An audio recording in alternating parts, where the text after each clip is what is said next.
Hello, people. Did that work? Ah, okay, it worked. Good morning. Welcome back to Hit Point In. My name's Revolt. Today we are continuing with Age of Wonders 4. We are home alone, and we are cat-sitting. So, the cat is going to be out and about. The cat is going to be causing terror, problems, mayhem, and chaos. As cats do. So, expect the unexpected. Always. Hey Shamnio, what's up, man? How are you doing? How are you? Alright, so we were about to march on war, huh? We were about to just strike the tier 1s. More cat, less gameplay? That's the way it should be, I see. Well, hopefully it's not gonna be only cat. Only cat and no gameplay, but nah, we'll be okay. Okay, so I guess we're just gonna go ahead and crash into these boys. I'd like to have the Siren Knights on the side if I can, because they're gonna go crashing in. But I'm not exactly sure if that's possible, so I'm just gonna place myself here. Place you here, and place you on the right, and then I engage here. And then in theory, my Tyrant Knights should be on the side. Really hope I didn't have to cast anything before this fight, right? Okay. So of course we're going to be fighting on this forest world. I swear, man, this is a forest world. Giant, lush forests on the mainland with endless storms on the sea. Pretty beautiful world. You want to jump up here, man? You want to come up here? By chance? Huh? Want me to approach so you can jump up? No? No, fuck that? Okay. Okay, never mind. Never mind. The cat's right there. And wanted to see if he wants to, approach. Nope, he's just gonna go and do something else. He stole ham for me today. He stole bacon. So he made a mess in the bathroom and I need to go clean his litter. And while I was busy cleaning his litter, my sandwich was on the table. And I was like... I cleaned the litter and I was like, nah, the cat can't be on the sandwich. He doesn't know that I have a sandwich on the table. Lo and behold, the cat stole some ham from the sandwich and he was on the floor just happily munching away. The little shit. Right. But let's go to some of the stuff we're doing, and we're pulling over here. Alright, I'm starting off with one of these guys. I'm probably gonna let them approach. What do we got there? We do have some higher tier units that I haven't noticed. So Warlock, a Summer Fairy, some Skeleton Warriors, nothing to be too afraid of. Okay, I still would like this squad to stick together, and then we're gonna set up the Tyrant Knights to go on the right side. So, with that in mind, I'm gonna be needing the Exemplar up front, with the Dawn Defender and with Ymira. So I guess that's gonna be that. Awakeners are gonna fly in formation, like so. They're going to be ready to receive... Actually, yeah, let's verify what abilities do they have on the heroes, because there's a chance that these asshats are going to have some giant snapshot. Fires range projectile at the target, cancels defense mode, begin... Okay, that's good. Shoot crossbow, consume chaos, that's fine. Do we not have any other heroes in the mix? Okay, we don't have any other heroes in the mix, which is good for us. Okay. Alright. I'm just gonna have to gather up the boys. Let's see. I think we're gonna adopt a position here. Just gonna arrange the Dawn Defenders around the Eagle so they can hold the line properly.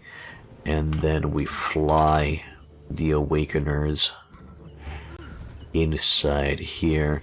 Want to verify if my Hex formation is going to be in danger from any giant fire cascade type of abilities or something. But it seems we're going to be okay. We can let them approach. And then I'm going to start positioning the Tyrant flank to be ready. I haven't really decided on which formation to go with, but I guess I'm just gonna huddle them up here for buffing up purposes. Lightbringer can stay. To be honest, I would like to utilize the Lightbringer as a bait. There. Okay, and now let's go through the arduous journey of awakening everybody up. I'm gonna try to awaken as many as we can.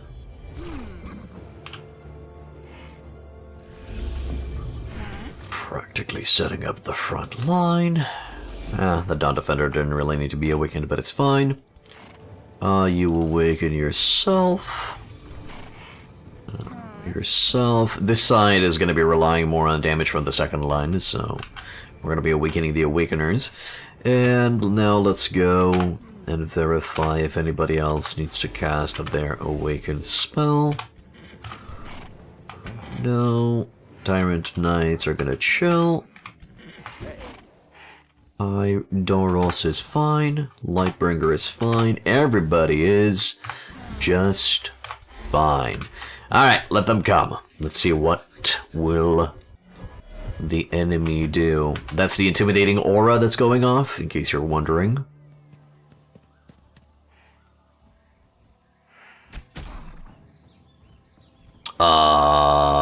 What? AoE snapshot much? Okay, I feel like that's a little bit new. Walked through the plants, got distracted. That's a long range. Yeah, so they're going to be throwing a lot of ranged firepower our way. Our front line should hold. Yeah, a lot of AoE abilities over on that side. I think you just cast bleed on everybody. Well, that's going to be a nuisance. Yeah, actually did a decent amount of damage to one of the dudes. What do we got? So we got Salvation. That's going to be dispelling everything. So let's go with that. Good. Pick them up. And then we'll go ham. Inspiring Chant. Into another Inspiring Chant. Nah. There. And if I so want to, I could also just Inspiring Chant the other... no, never mind. I can't. I'm going to be saving the rest of the abilities for heals in case of emergencies. Let's see if I can mind control the booty cheeks of somebody. Who's going to be an annoying little... You guys. Come to my side. I'll need you. Mr. Leader, I guess you're going to go and crash into the enemy's face. Right there. And it's a crit. Perfect. Well, we did give a lot of crit chance for everyone. To be honest, I should have cast Awakener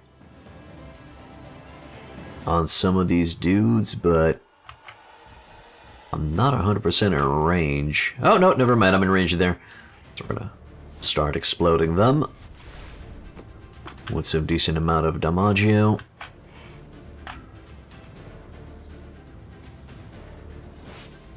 And then I'm going to send the Tyrant Knights to start breaking face. Now, You could say that I could send in the Tyrant Knights to break them from their defense mode, but the problem with doing that is they're going to get in the way of the bombardment. And I don't want them to die, so I'm just going to have to do it the good old-fashioned way. Right there. So what I'm doing here is I'm prepping that stack for the mage bombardment. So I'm hitting them and giving them a lot of Sunder defense, Sunder resistance, and then we're going to hit them with the coup de grace with the big boy fire evocation juiced up. And that's going to do some damage, yo. Just like that. Okay, in terms of melee combatants, we got these two. Now we have another third there. I'm thinking if it's time for me to just charge in and start unleashing justice upon the enemy, or do we just wait for another turn? You still have the abilities to use your bombardment. I could actually finish that guy off. A little bit of a waste, but sure, finish him off. It's a good idea to eliminate the spears. Our entire army is cavalry based. Okay, let's send out the tyrants. That's not going to be a lot of damage. But I guess I could just crash into these guys and finish the center off. Okay, yeah, let's do that. Gonna fly in there, eliminate that mage. They're gonna explode. Backline, yeah, I should utilize the backline, because they're a little bit further away. We're gonna crash into those, skeleton warriors next. Good. Then with you, I probably want to hit that necromancer hard and fast, take him out. Good stuff. Ymira the shield. I'll think about it in a sec. I still have some Tyrant Knights that need to go. Kinda scared by those guys a little bit.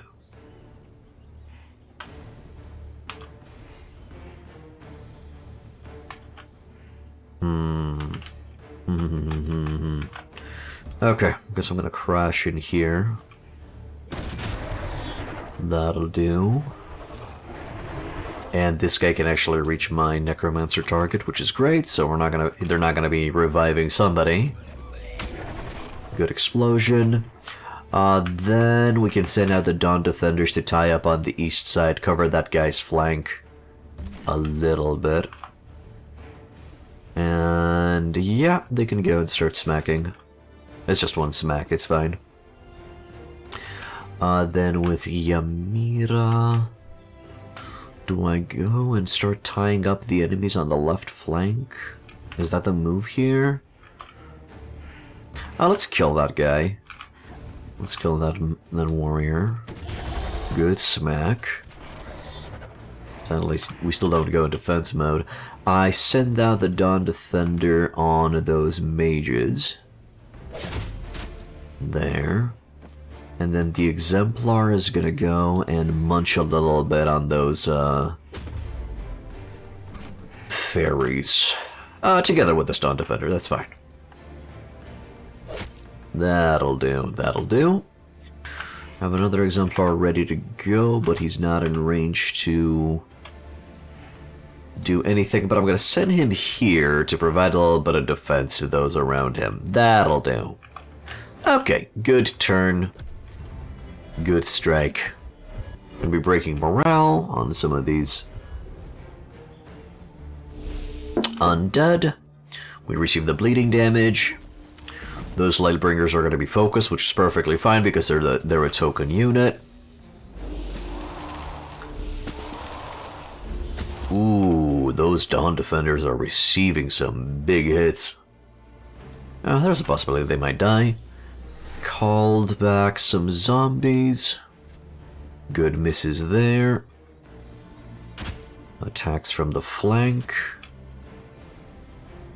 Oh, did we lose that Lightbringer? Ah, we lost the Lightbringer and we lost mind control on those skeleton warriors. That's problematic. I also have to come back here and take out those zombies off the Awakeners. Good. They're ganging up on the injured Tyrant Knight. Good hit there. We killed those fairies with our retaliation attacks. The enemy should have sent the pole arms first to waste our retaliation attacks. I think that should have been their move. I have no idea what happened there. Retaliation attacks are going off. Just a giant fight. I don't need. There we go. I don't need to do any of that. I'm gonna pull this Awakener here.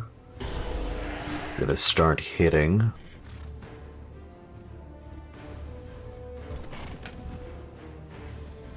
I'd like to take out the Necromancer if I can. What options do I have over here? I'll look at that in a sec. Let's check these other guys. I do still have a Hindering Blizzard, but they're undead. They're not really going to be taking that much damage from S. It's fine. Give them a little bit of a hindrance. And then I'm going to look to hit those guys with spirit damage.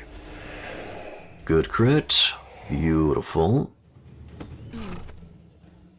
And then with you... Oh, I can do some deeps on those polearm users. Let's go. Okay. Now they've been slowed and distracted. I do have Ymir over here on this side. Let's awaken you.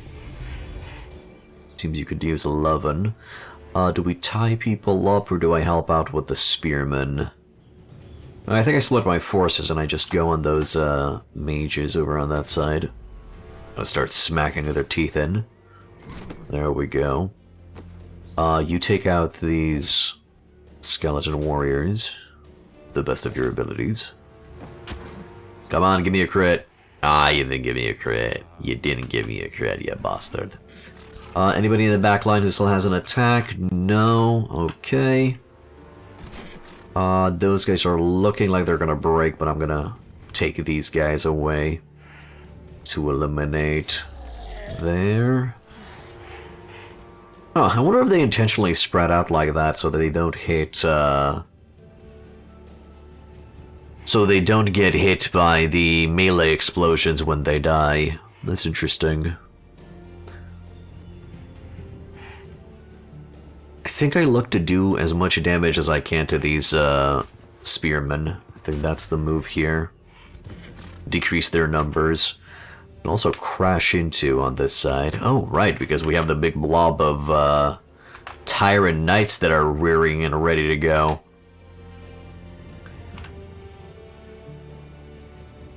So I'll probably want to activate Second Wind, activate Reckless Rage, and let's go and hit some of the boys. There's a good explosion. We don't have killing momentum yet, right? We don't have killing momentum yet, which is okay. This Necromancer's running away. That's fine. We're gonna flank attack that undead warrior. I don't think I want them to get away, though.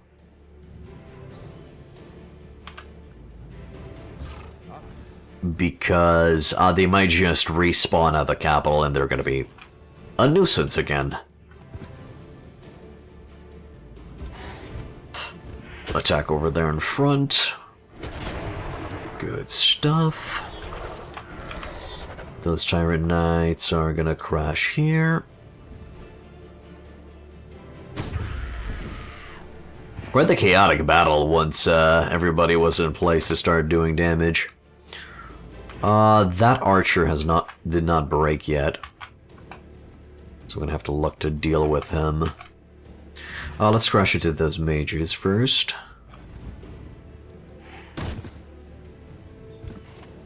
Not the best hit, but a good hit. I'll look to kill that guy. Always look to flank. Always look to flank the enemy if you can. Especially with shock units, because the shock units have just one attack. One hit, so why not fly a little bit around and find a good angle. There. I think that's going to be the end of the turn. I could use with a little bit of a condemnation. Wrath of the Fateful? Oh, nice. Yeah. Boop. Just to decrease the damage those archers can do. You know the units with charges, does it count if you move them around before hitting to make full use of their charge? Yes, it does. It does. That's why I moved around right there. If you're either the charge attack, gains 20% damage per hex traveled up to 3 hexes. So if you move 3 hexes, you're going to be having a 60% damage increase. That's 1, 2, 3, and then attack. That would be the idea. You gotta give yourself 3 hexes so it hits hard and Gucci.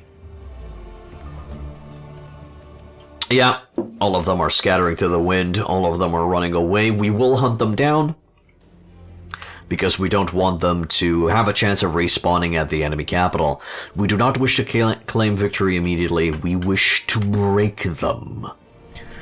We wish to slaughter them all. We wish to slaughter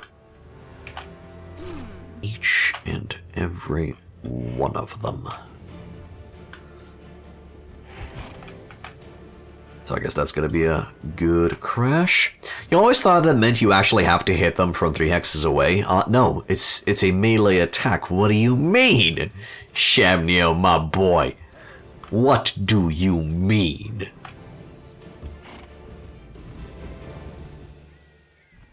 All's good, man. All's good. No.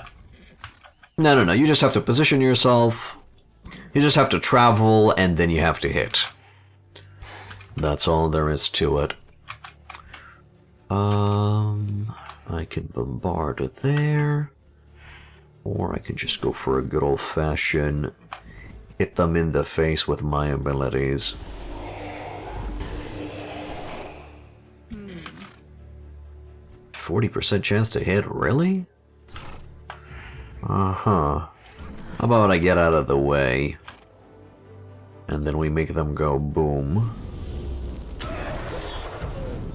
There. Nice hit. Then we fly to finish them off. I have to check. Are those exemplars actually slowing my army down? Did they only have 40 movement over the 48 that the Tyrant Knights should have? Let's see.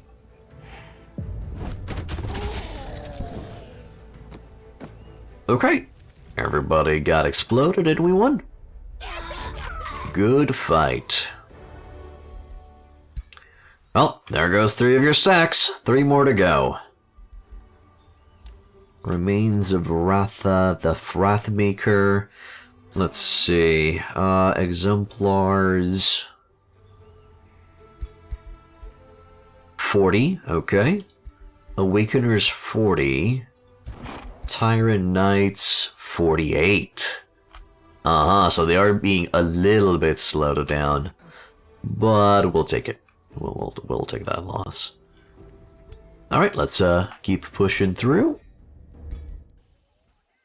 And we're gonna go with the kind of the same size fight. Now you're wondering, how am I clearing these stacks one after another? He's a necromancer. He creates giant armies of crap stacks, tier 1s, tier 2s, and he just sends them in waves at the enemy. That's how necromancers work, unless it's the player at the helm. What if you move the charge unit 3 hexes to the next enemy and then use the charge? Does it count?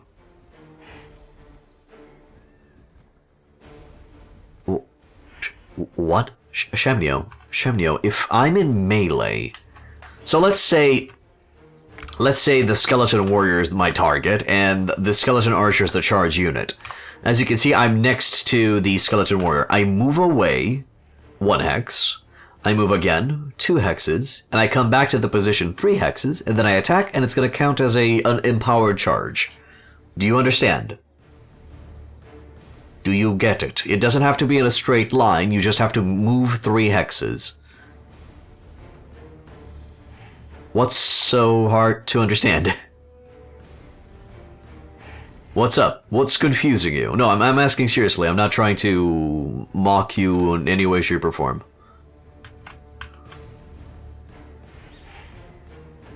Okay, so what am I looking at? Those necromancers need to go. This is going to be a charging hero that doesn't really have a lot of movement. What's wrong with you? What's up with this guy? So he's a charging unit, but he has heavy armor greaves. So he can barely... The dude can barely move. That's hilarious. And then we got some dark warriors in there. Okay, that should be fine. So those are going to be the Tyrant Knights. I'm going to have to adopt a... I guess I'm going to go for a central position around here. I think that's going to be... Or each one takes on its own stack. Yeah, that also works. Sure, we could just send each and every one towards its own stack. That'll be fine.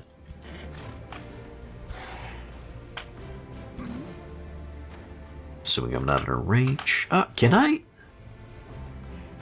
I'm only going to be able to move 1 hex back if I do that, but it's going to be... Nah, it's okay. It's okay.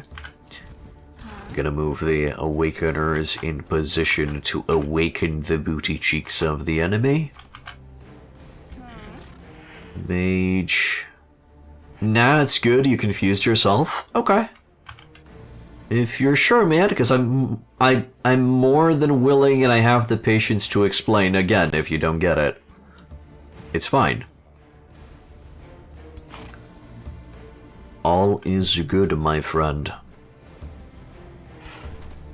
Okay, so this hex is ready. That one's a little bit battered, but we should be fine. And then over on this side...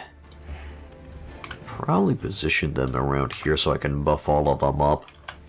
I'll send this Tyrant Knight a little bit in the back. Never mind, he's no longer in the back. Lightbringer on the front. There. Okay, let's awaken whatever we can awaken.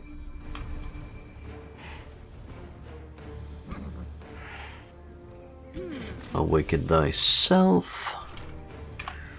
Gonna use these Awakeners to awaken, and I'm saying that word a lot, some of the Tyrant Knights so they have a bigger crash into the enemy.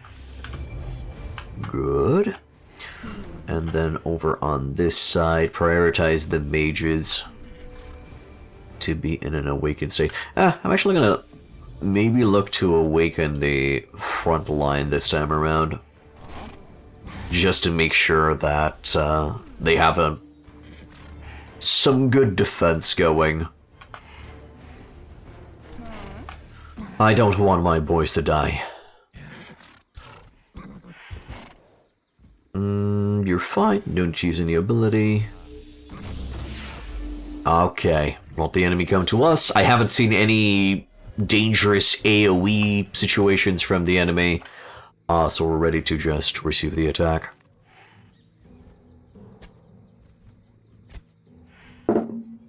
Long range. Bad accuracy.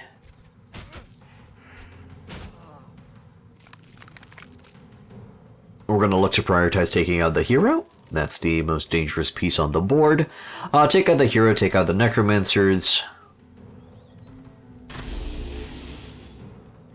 And we'll see what else needs dealing with. Alright. Good. Okay, so let's begin the bombardment process. I think I'm gonna hit those 4 right there. So the plan here is to do damage and debuff them with the Awakeners. Hey, Bacon Strips, new haircut? No, I simply, washed my hair. No new haircut. What do you mean? What's up, dude? Alright, so we debuffed them with the Awakeners, and now it's time to juice up Firebomb away. Now that I'm thinking about it, maybe I should have given them an enchanted zeal thing. Yeah, that might have been a good idea. Speaking of, inspiring chant. Into another inspiring chant. Hey, BB. Is it rude to say good morning at a funeral? No. No, it's not.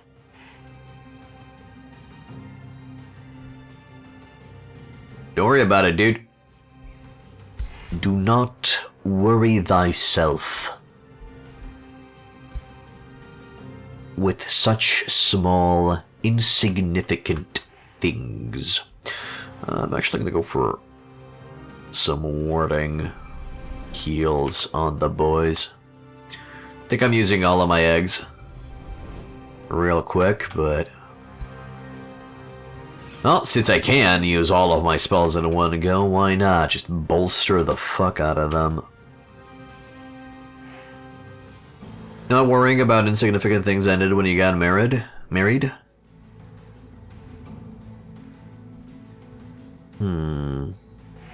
I don't know.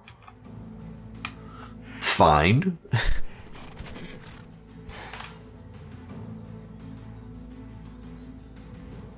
I mean, that's on you. Let's see. I'm actually not gonna move forward here. I can blow them up. I can blow some of them up here too. Okay, let's blow them up over on this side. We'll let that side fend for itself.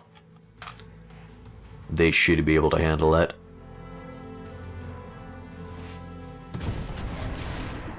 Big hits. Big meaty hits going on. Let's do that. Do we get a crit? Nah, we don't get a crit.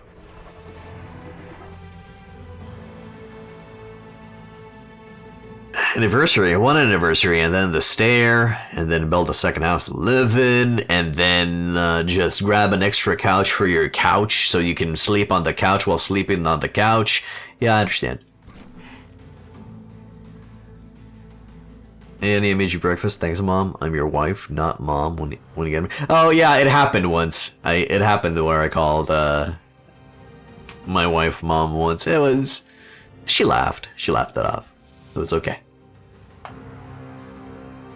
Tawaza fine.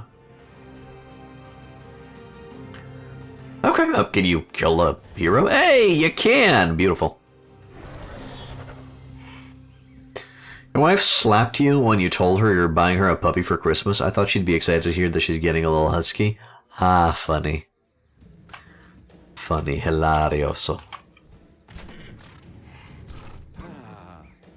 Oh, I can get in there. That's interesting. But I'm going to be jumping inside those spears. Jump inside those spears, god damn it!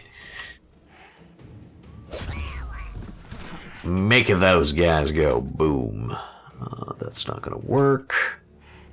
But that will. But sadly I don't have a defensive form, and then we just get shish kebabbed by spears. Shish kebab? Yeah, shish kebabbed by spears from behind. And that's a necromancer, right? Ah, we do have to kill that thing. What would be the plan here? I guess the plan here will be to just send in some extra units over on that side. There we go. That resolve that, and then we just tie everybody up. We just go for the tie-in. Yeah, I think that's gonna be for the best. Just don't allow those guys to increase their charge attack. And then I position these dudes here and do another hit. Beautiful. Just decrease their damage potential. Then I send this exemplar on the right flank. Good explosion. And now the left side, where we will go and smash. Second wind, reckless rage. Alright, who gets the stick? Who gets the pointy bit? I need to go on those necromancers behind. I think those are my targets. There. So I was watching some tier lists and general impressions of a guy's Shinshin on YouTube regarding Age of Wonders 4, and what he basically says is that in multiplayer, the melee units rule. Okay. Wouldn't be surprised. I'm gonna attack from behind to the front, huh? The idea is, do I tie these guys up or do I just go directly for the back line? But I'm gonna be leaving my flank exposed. I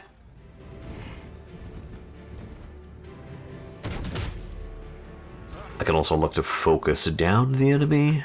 That's also an option.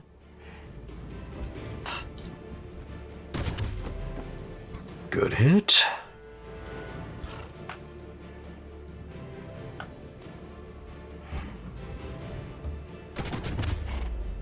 There. He's a little bit surrounded, so I'm gonna need to look to do damage in there.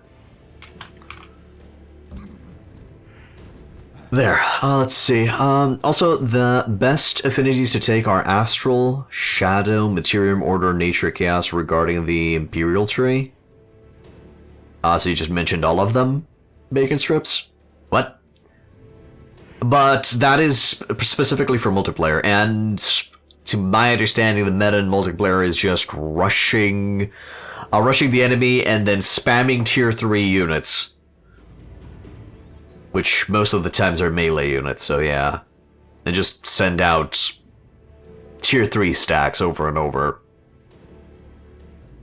We're still waiting for the Tomes review. I watched for all except Astrals and Chaos. Seems like Order Tomes are one of the best overall so far, and Materium are the worst. You gotta say, you mostly agree with the... give me a second, guys. I think I heard the cat destroying the world. One sec. Okay, I'm back. False alarm. The cat didn't destroy the world. He just opened a interdimension portal in the living room, as cats do. I closed it up. It's fine. So he's saying to just get affinities into all directions? But yeah, tier 3 units mostly. Right. Yeah. Actually not rushing. Well, you would only rush if you're going for a specific barbarian culture build.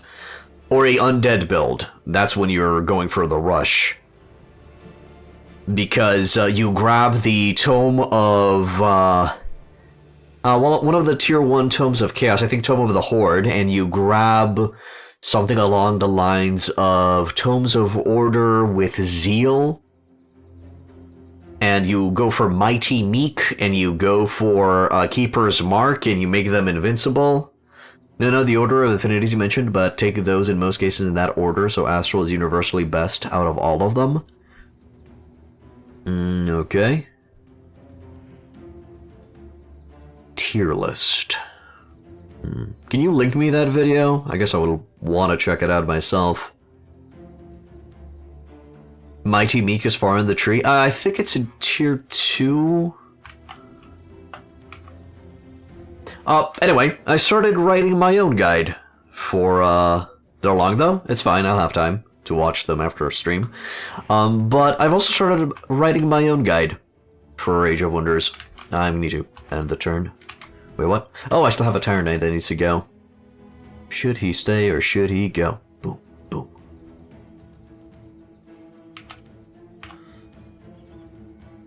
And I'll crash in there.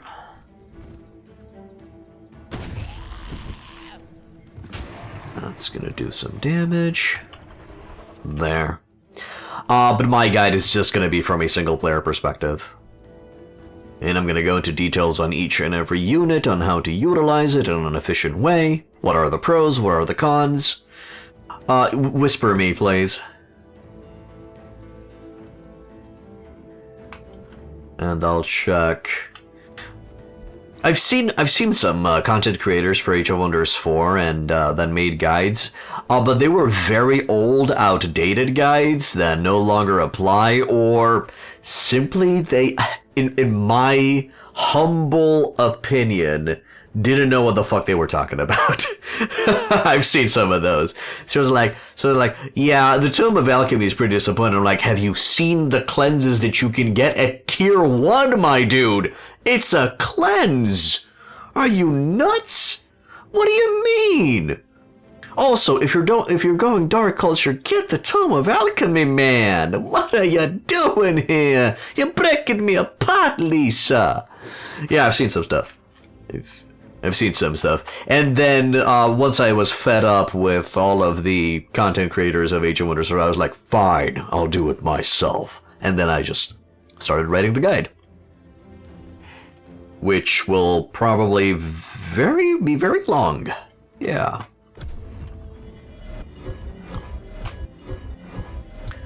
Currently, writing up the feudal culture.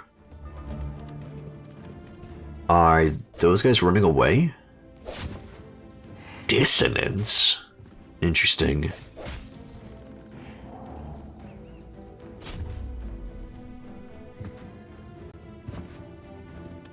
So those guys are now running for the hills. Oh wow, they kind of broke. No, never mind. They still got some fight left in them. Gonna have to heal up some of these Tyrant Knights with the army heal ability. Bacon Strips, do you want to dissect some of the stuff you've been watching and discuss? You know, starting from the beginning? You said that, which one was? Astrals are the best and, no, Order. Some of the Order tomes are the best overall and the Materia the worst. Do you want to discuss a little bit on that?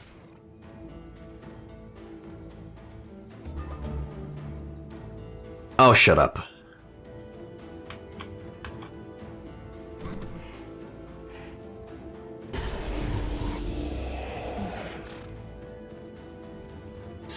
Come on, man. I get the joke, I get the funny. Now let's do the math. Sure. I'll do some damage there. It's funny because he actually starts from the Chaos Tree. Okay, but is he so the video that you watched, or is this just the different trees that you use Imperium to buy stuff in? Is that what you saw? And thank you. Okay. Yeah, that was one of the things that I haven't really seen people discuss about, so might be an interesting watch. I'll use the east flank to start attacking some of the dudes on the west. Do I have any, no extra explosions. But I'll just move. I'm sad that the Materium tree got quite a bit nerfed into the ground. The problem with the tree is that it's big opportunity cost compared to building cities or hiring Pantheon heroes. I mean, yeah, as you saw in this mission, we just saved up some Imperium and we got ourselves an Immortal Dragon. I agree. Good, that's done. Oh no, there are actually several that still need to break.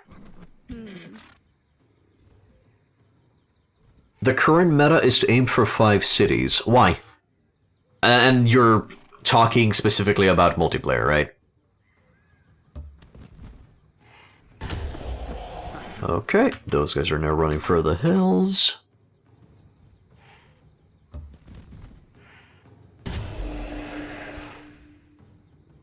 Those guys didn't break.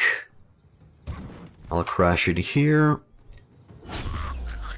Yeah, you're talking about the video which was based on multi in mind. Yeah, sure. But why? What did he say? Even in solo games, you want to reach 3 cities ASAP? Oh yeah, absolutely agree. In solo, unless you're playing a specific Chosen Destroyers build, or, you know, one mega city build, then yeah, you wish to reach 3 cities ASAP, so you can start getting the 3 offensive stacks plus the 3 defensive stacks.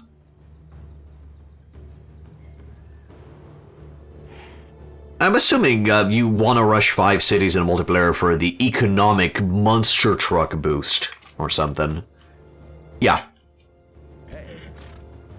I thought so. Crash there. I think the battle's over. Yeah. No, I don't want to wish to win immediately. I want to kill all of the enemies. It's better to get the 4th and 5th city than do anything else with the Imperium on the Affinity Tree. I mean, I guess if you're going to be on a water-heavy map, you will want to get the Embark. So that's going to be a little bit of an early investment. If you're on a underground map, you will definitely want to get the Excavate. So those are practically exceptions to the rule, I'm imagining. But yeah, I'm down to discuss. This is interesting. He wasn't talking about the wide basic stuff? Okay. You don't want to be underground in multiplayer? Or in single player, to be honest? The only situation where you kind of want to expand underground is if you go for a specific underground adaptation faction. And if the map is literally built towards the underground. Hey, Stivoxius, what's up?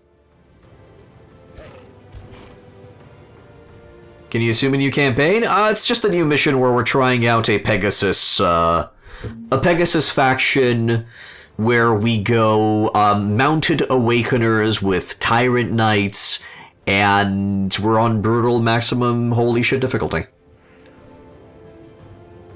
Expand into yes but not start in. Adaptation perks are bad as well. So the adaptation perks are bad in multiplayer because they force you to rely on those lands, and you don't expand on those lands quick enough through terraforming spells to take advantage of those. Yeah, I agree. So it's just for roleplay purposes. Can be adaptable or get some good perks like mount or faster move speed or defensive perks. I agree. Okay, just woke up, slept too long. I see. Hopefully that sleeping too long is not going to give you a headache, or it's not going to make you late towards whatever. But yeah, this is again a kind of a discussion from a multiplayer perspective. I can see the point. I can understand the thingamajig. Sure, you can roleplay, but if you roleplay, you don't care about optimized strategies anyway. That's true. And if you roleplay, you're probably going to get curb stomped in multiplayer. Headache? You never have headaches? I had only like 6 to 7 headaches in your 36 years existence. Nice! That's amazing. That's cool. My wife tends to get a headache when I propose... when she sleeps too much. But my wife in general is prone to headaches, which sucks.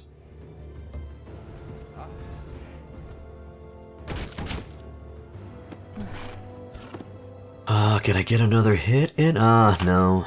Come on, Mr. Tyrant. No, Tyrant, please! Get back pain when you sleep too much? I think that's a mattress issue. I'll just do the bombardment spell. You rarely get headaches when you're super drunk. I don't really like the drunk status, so I just tend to avoid it completely. I don't drink. But I'm also a pushover. So if I drink a glass of wine, I'm done. I'm done. 2 beers, I'm out. Yeah, I'm a pushover. Okay, so the Tyrant Knights are gonna need some love, in the sense that they're gonna need a healing spell on top of their face, which I'm gonna be having in the next turn.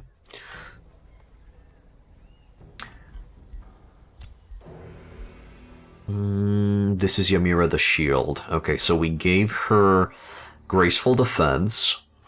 Now we either have the option of going for Tireless Retaliator, or I go down to...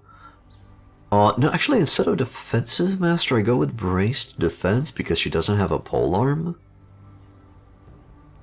And then I would just plant her somewhere in a defensive position where I just utilize a taunt and let them just crash their faces into her shield.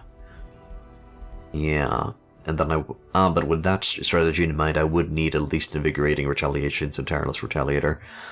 But that's okay.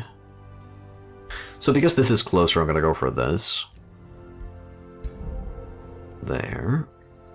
Plus, the enemy, simply by crashing into the shield, would get stunned because of the Astral Membrane. I call it the Astral Membrane, but it's actually not. It's just the Vengeful Sparkcaller's a static shield, but still. It acts as an Astral Membrane. Okay, you're gonna sit outside of the territory and just heal up for a little bit. Hopefully those guys are not gonna attack. Let's... Strip, are you in the mood to discuss, or are you a little bit busy?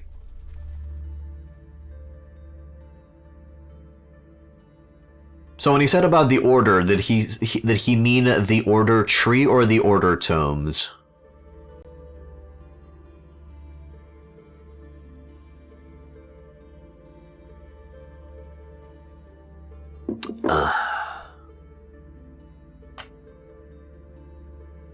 Let's see, do I have any favorites inside the trees? Both busy and can talk? You sure? Okay. Okay, let's start off with trees. So what did he mention about trees? Let's go with best one and worst one, but in the meantime, I'm gonna discuss what I like from each tree. So for example, Materium, which is my favorite. With Materium, I do like to go for Arcane Artisans, even though it received a nerf. That will still give me a decent amount of mana over the match. You would have not watched the video about Astral and Chaos, that's fine.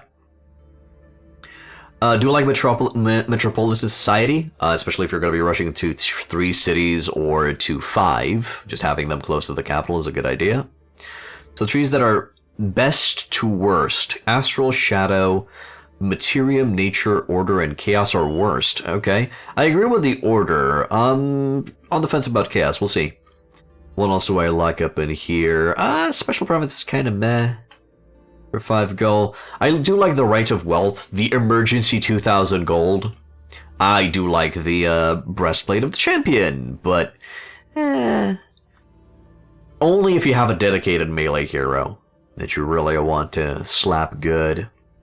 First thing is, anything above 120 affinity is hard to get, unless you solo spec into affinity, which is also a bad idea. I know. I'm feeling it in this faction right here. I'm feeling it. To be honest, if I were to change some of the stuff that I did for this faction, it would be... Let me quickly show. Haven't really found a lot of use. No. My tomes. Haven't really found a lot of use from some of these tomes.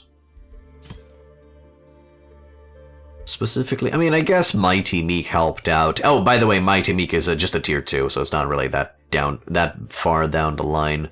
Tome of Inquisition was pretty useless. Yep, pretty useless. I'm not actually using anything from this one.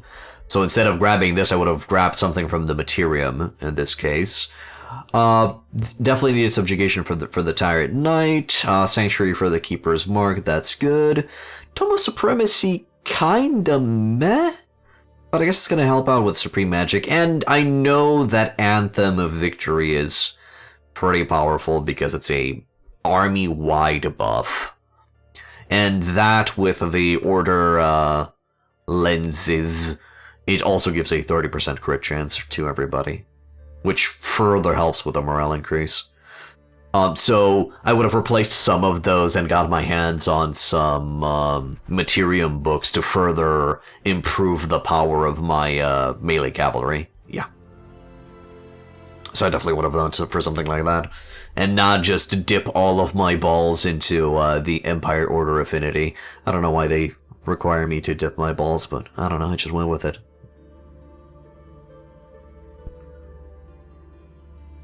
Yeah, so keeping that in mind, most of the early stuff in low-tier trees, Nature, Order, Chaos does not really affect you that much, so it's better to get a city instead of investing in said tree.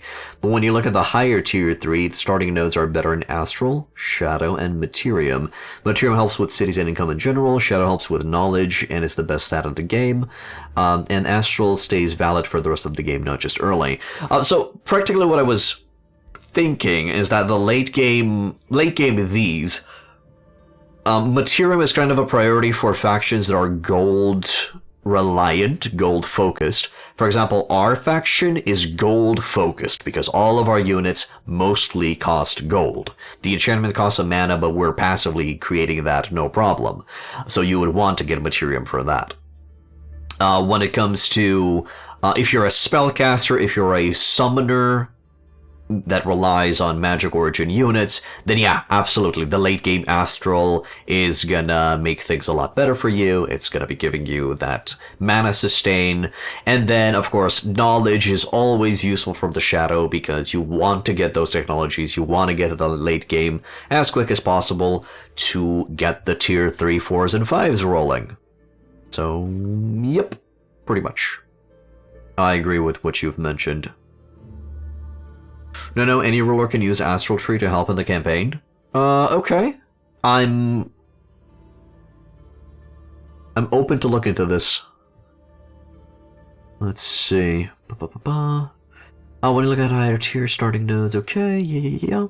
Chaos gives almost nothing. Order is very specific, and Nature boosts worst income, which is food. So no, and okay. Casting points both world and combat are universal. Knowledge is universal. Research is universal. Yeah, got it. Okay, so let's finish discussing with Materium, and then we're gonna go through each one. So I went through halfway there. Province improvements grant +1 city stability for each adjacent province improvement of the same type. Not that good, because once you get the tier 3 or 4 city hall, I think it's a tier 4, city stability is no longer a problem. Nothing. Everything is top notch. You'll have happiness up the ass, and you'll be okay.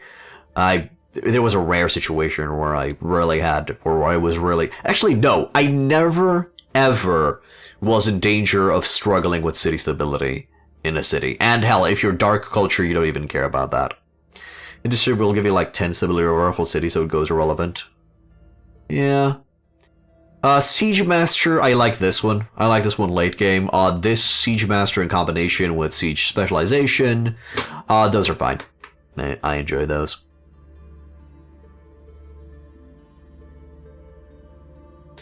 Okay, special province improvements cost 25% less production and minus 25% gold. I feel like this is just too late in the game to matter. Because by the time you reach provincial architects, you already have your special improvements that you wanted to build. I do like this one, Resourceful Vigor. It allows you to recover your units faster.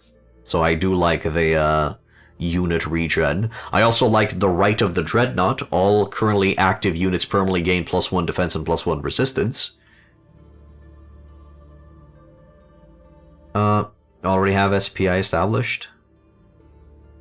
What are you talking about? By the time you get more sieges, you almost have no cities to conquer. And then martial ancestry unit upkeep is reduced by 10% per rank for the unit, per that unit that has it. So this is, it's coming in late. It makes sense because you're going to be having high-ranking units by that time. But there's also a hard cap of 50%, if I remember correctly. So you can never go with unit upkeep above 50%.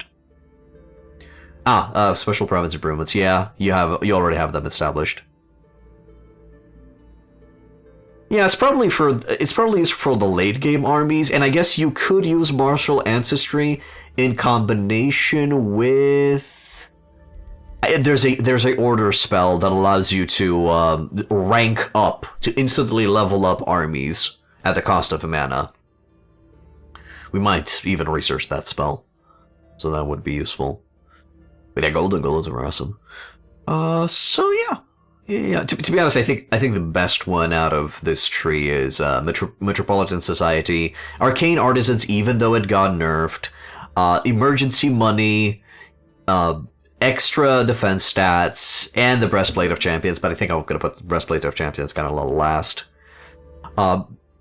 And then optionally, if you need it, extra recovery for the army, unit upkeep, and Siege Masters to save up cash. But again, Bacon Strip is probably right. By the time you get this pretty early, but yeah, you'll probably be swimming in cash by the time you get this anyway.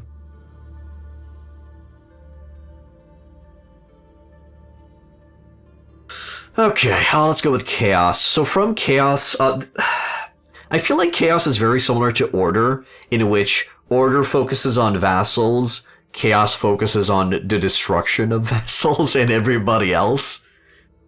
So they're good opposites. Let's say you have 4 affinities, so they'll be available at turn 50, usually finish games by turn 80. Yeah.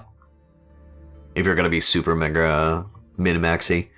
Defeating Infestation grants you a unit based on the Infestation defeated. I find this only useful if you're going for the Barbarian faction or Necromancer faction. Practically any strategy where you rush tier 1, tier 2 units and just rush the enemy. Just cover them in units and enemies. That's the idea. No. It's bad, but it's situationally good, Bakers. We do have to mention that. As I said, this is if you're going for tier 1 rush units, and you're just trying to drown the enemy in units.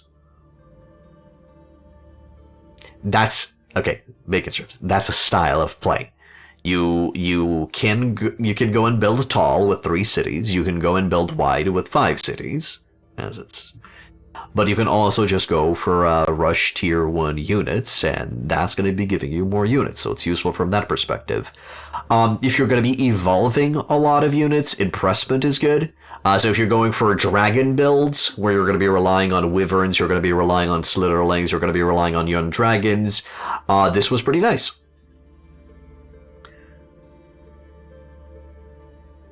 Or you can play to lose. Okay. But, well, it's actually not going to be helpful with the young dragons, but you get the idea. It's going to be helping out with the early game. It's also going to be helping out if you're going for a druid build and you're looking to level up as many spiders and as many animals as possible. So it's useful there. Battlefield looting. Gain 3 gold per unit tier of the unit killed in combat. I feel like this is, again, useful with the rush units type, so practically the units will kill to sustain themselves. By then you should transition to tier 3, I guess. But you also have those tier 2 spiders that practically level up into tier 4. That's also true. When you win a battle, you have 25% chance of gaining a tier 1 or tier 2 unit. I feel like that's similar to Call of Chaos. True, you're right. Yeah, you're right. This doesn't affect that. I was thinking of this one.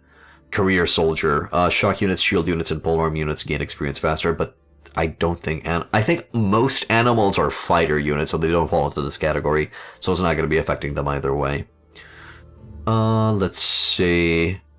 I personally like skilled raiders. This is I'm not sure if it's good, but I personally like this one, because I I pillage locations faster, and it heals me up, so it's a good sustain in enemy territories. You don't want random units in your army the longer you play because of unit enchantments and race transformation rates. I know, Bacon Strips, this is, again, going towards the Call of Chaos Tier 1 rush strategy.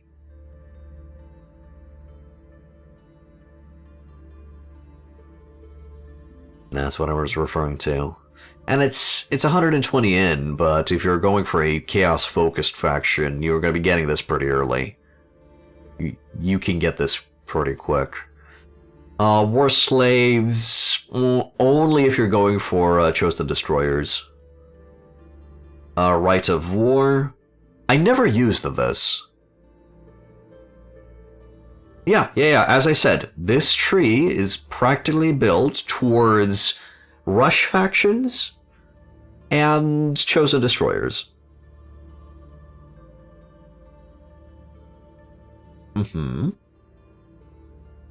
So, Rite of War. I never used this to see the army. It's used defensively? Of course it's used defensively. A lot of these abilities, well, not a lot of these. This one definitely is used defensively. It's one army of Tier 3, 2 Tier 2, and 2 Tier 1. They're pretty bad random units. In a pinch, they can be useful. A Rite of Chosen Warrior, your cities gain 500 draft to this turn. This is actually useful when you wish to rush out those Tier 3, Tier 4, Tier 5 units pretty quick. So if you went for the industrial production of dreadnoughts, for example, you've just unlocked dreadnoughts, your cities are ready to spit them out, you activate right out of the Chosen Warriors, and they automatically get made. Pretty nice. Tireless Archers I never use. Raising Cities yields 20 gold permanently. Again, only for Chosen Destroyers. Destined Conquerors, 30 grievance against all other empires, and you gain 50 gold and 50 mana per active war you are involved in. Tireless Marchers is good. It's good if you are in a very, very big map, but I feel like by the time I can get Tireless Marchers, I just have teleporters, so I don't need it.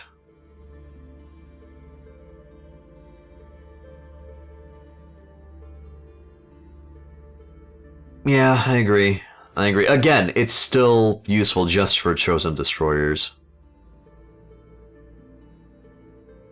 Destined Conquerors for the grievances. Warboarders are quite late tech and long to build. I don't know, man. I usually get teleporter infrastructure at around the same time I'm reaching here. Maybe I just didn't have a chaos-focused enough faction to get Tireless Marchers before teleporters. It's fine. Okay. I'm mad about the grievances because you could just build outposts on the border, or usually the enemy AI or one of your allies is going to drag you in a war, and eventually you're going to run out of wars, so that bonus is wasted. Reign of Destruction again for Chosen Destroyers, and I've never ever used Right of Possession. To be honest, I never used the Baylor. Have you ever used the Baylor? Vegas Strips? And yeah, I can see the point of the Tireless Marchers. You would have to get Forced March first, and then you go with Tireless Marchers. It's one unit, and if it dies, it's dead. Wow, people die when they are killed? Cool. What's this? What's this? Huh? Are these all of my tomes? And I've never seen this button before. Turns out not only people, but demons as well. Yeah. Interesting. Oh, a little bit of a... Well, you should have seen it in your own game. Cool. It explains where you get the affinities from and some of the passes it provides. So yeah, right of position is a little bit lackluster. A little bit meh. Again, I would recommend Chaos Affinity for those who want to go with a Tier 1 Rush faction, or Chosen Destroyers. That's it. Okay, let's go with Shadow. So Shadow and Astral are the best. As you can see, the better nodes are in the late game, and even those are not very handy. Yeah, very situational, I would say. Situational is the name of the game when it comes with Chaos Affinity. Very niche options. But then we got Knowledge Extraction, which is just so fucking powerful. Do you prefer to have Tier 1 units get levels faster, or you want 20 casting points? It depends if you're going to be focusing on a casting Wizard King. But yeah, this one is just so good. Gain 150 knowledge per hero defeated, and especially if you're going to be on brutal difficulty, you're going to be killing so many heroes, and you can actually do. It's not really an exploit.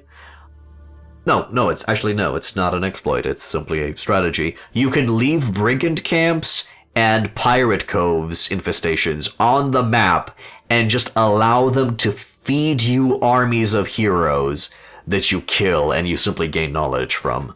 You get experience, you get gold, you get level, you get knowledge, baby. All-seeing, free cities with a whispering stone. This one is a little bit meh. This one is a little bit meh. So, the 50 knowledge is useful, but a little bit meh. Magic Origin unit upkeep is reduced by 20%. Absolutely glorious if you're going to be having any undead or any summons. Gain the ability to assign Whispering Stones to other Empire vassals to gain their tribute. I guess it's useful. For the Crypt Blade, I never got it. I never got it. I can build a better Crypt Blade that's ranged. Yeah. I literally give a Mage Lock the infecting trait, and then I can eliminate enemies and get a decaying zombie from across the map away. So this one's meh.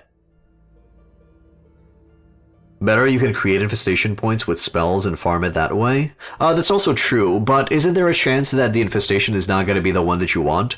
Because brigand camps produce heroes, and pirate coves produce heroes. The rest of the infestations don't.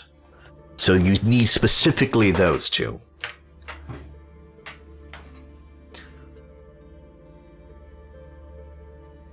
It's a free action? Is it? It is. Okay, but you still have to be in melee to do it. I guess it's going to be useful on a Lich King? Also, this is a trinket? Oh, it's a trinket. Huh. I guess it can be useful. Okay. Didn't notice. Yeah, you're right. I didn't notice that free action thing. Okay, it can have its uses.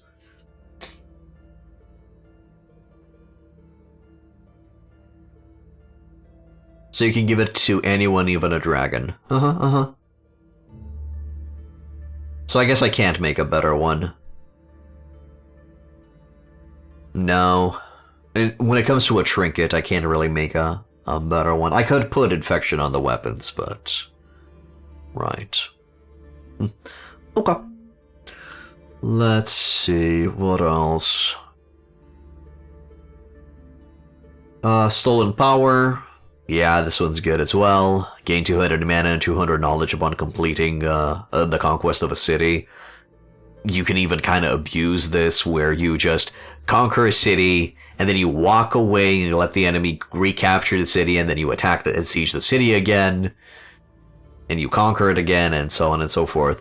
Or does this only apply after you turn that city into a vassal, you migrate it, or you raise it? Because if that's the case, then you can't abuse it.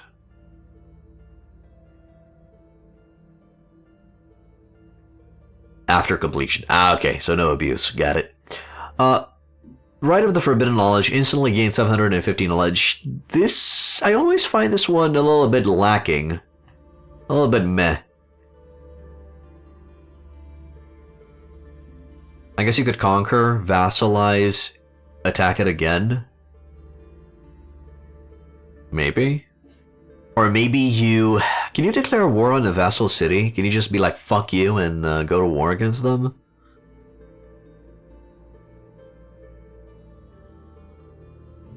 Let me check. Hey, pedants! F you. Yeah. I can. This counts as an evil act. Okay.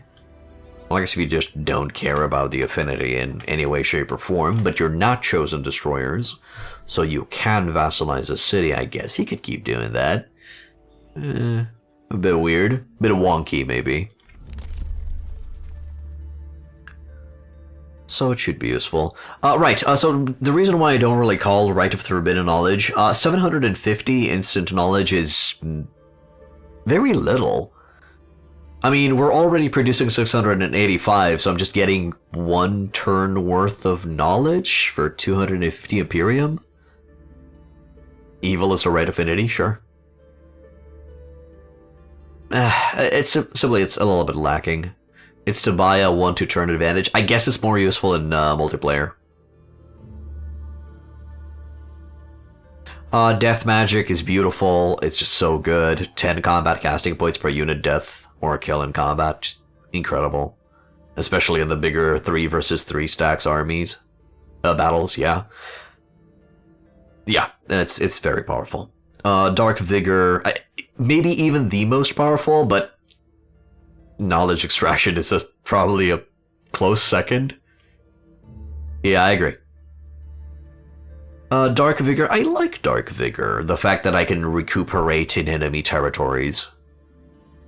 I like this one as well. A little bit more situational, but I do like it. Rite of the Exalted. All your heroes instantly gain +1 rank. Sure, for some extra advantage, and if you're swimming in Imperium. Shadow Domain. Your units gain universal camouflage in your domain. Your cities have +4 vision range. We'll probably ignore that if I have... No, never mind. We'll probably ignore that if I get Spying Shadows. It's pretty meh. Yeah. Exalted by Shadows is also pretty meh, I'd say. It comes too late into the game, because you'll probably have your heroes already pretty leveled up by that point. I guess if you're going for a hero rush tactic, but it's a little bit late. And then Spying Shadows immediately reveals a full world map. I think you should have already been revealing most of the map, or at least your main points of interest, by the time this gets unlocked. But I guess the sensing range is useful, and it's not going to allow you to get ambushed, so that's good. But yeah, I feel like out of the Shadow Tree, Death Magic is amazing, Knowledge Extraction is amazing, Shadow Binding is amazing if you're going for summoned units or undead. Stolen Power is okay, and the rest is okay. I have a soft spot for Dark Vigor, but I usually like things that allow me to recover my armies faster.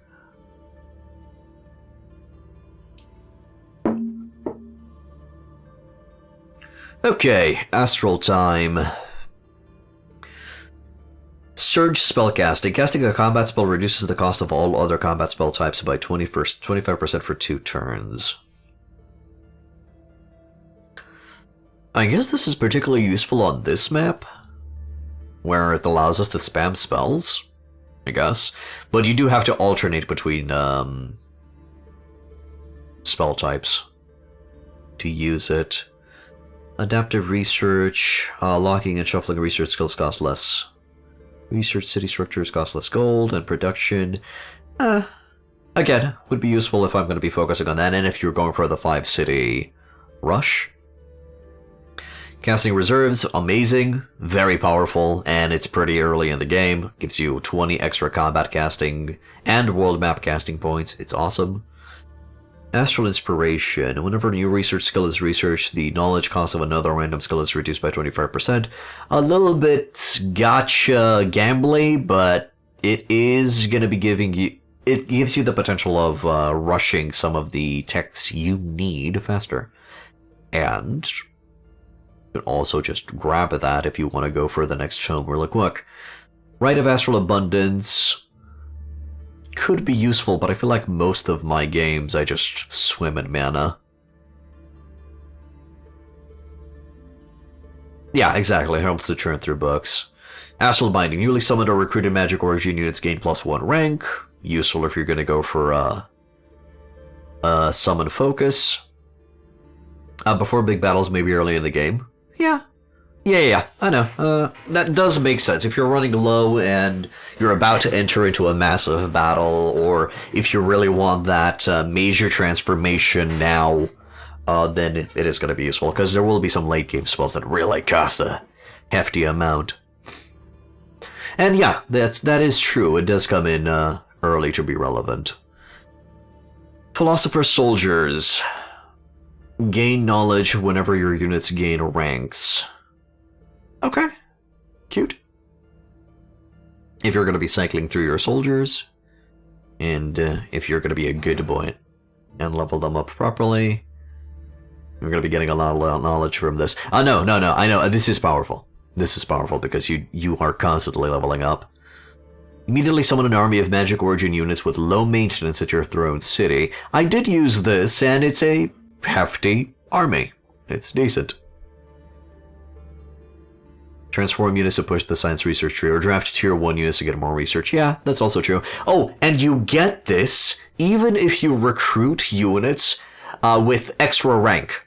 You get the knowledge. Yeah, what you said, Bacon Strip. Where you have a blacksmith that gives tier 1 units an extra rank, so you just summon a few, and then you dismiss them or something like that. You're practically exchanging gold for knowledge at a bad rate, but still, it's a way of doing it. Focus studies. This one's powerful. Or the recruiting governor. Yep. Or the recruiting governor, or the if I remember correctly, there are some extra buildings, some higher tier buildings that also increase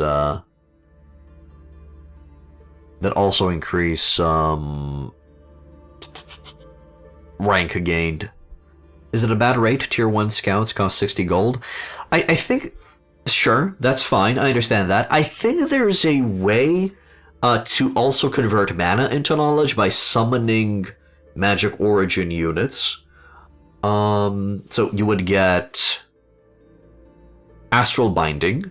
You would get a few of the mage towers in your city, and then you just start summoning lesser stone spirits or some shit, or copper golems or something, and they have increased rank, and then Philosopher Soldiers is going to kick in, and it's going to give you extra knowledge. And I think it's easier to do with mana, because I feel like mana is more in abundance than gold. But that's maybe because I mostly play gold upkeep focused factions, so maybe my view is a bit skewed. Yeah, you can easily get +5 rank, so tier 1 summons evolve when summoned. Yeah, it's also true. There's a Storm Rager build that's interesting like that, where you just summon a small fry and then they automatically become tier 3. The problem with summons is that it occupies your casting slot, and you have one of it, while cities you have 5. That's true, yeah. I should go and try to go rush a tier 5. Sorry, not rush a tier 5. I'll rush 5 cities and see how it works. Focus studies, love this one. I'll increase the production of research posts and conduits. I like it a lot. Throne City gains 10 knowledge for each magic material your empire has access to. Very powerful late game. Maybe coming in a little bit too late, but still powerful. Especially if you have Toma Transmutation. I mean, that's 5 extra. If you're going for 5 cities, that's 5 extra magic materials right there, so that's 50 extra knowledge for each turn. Besides the ones you're already going to be capturing with outposts and other locations. With the right setup, it's 200 knowledge per, extra 200 knowledge per turn. Yeah, absolutely. From drafting tier 1 scouts each... Oh, the setup 200 knowledge per turn for drafting tier 1 scouts.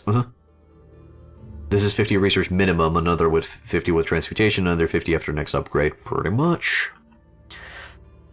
Immediately conjure a defended magic material near each city in your empire. Oh, so these two go hand in hand. Get the ingredient experimentation, you have teleporters online, you get a rite of conjuration, and bam. Oh yeah, absolutely. Magic materials are love and life, dude. I agree. Teleportation mastery, I like this one. The fact that it makes your teleporters into conduits and they don't have any movement penalty when passing through. They also fully heal up. Delish. And then quickening. It gives you an advantage, but usually on the first turn in combat, you're just prepping.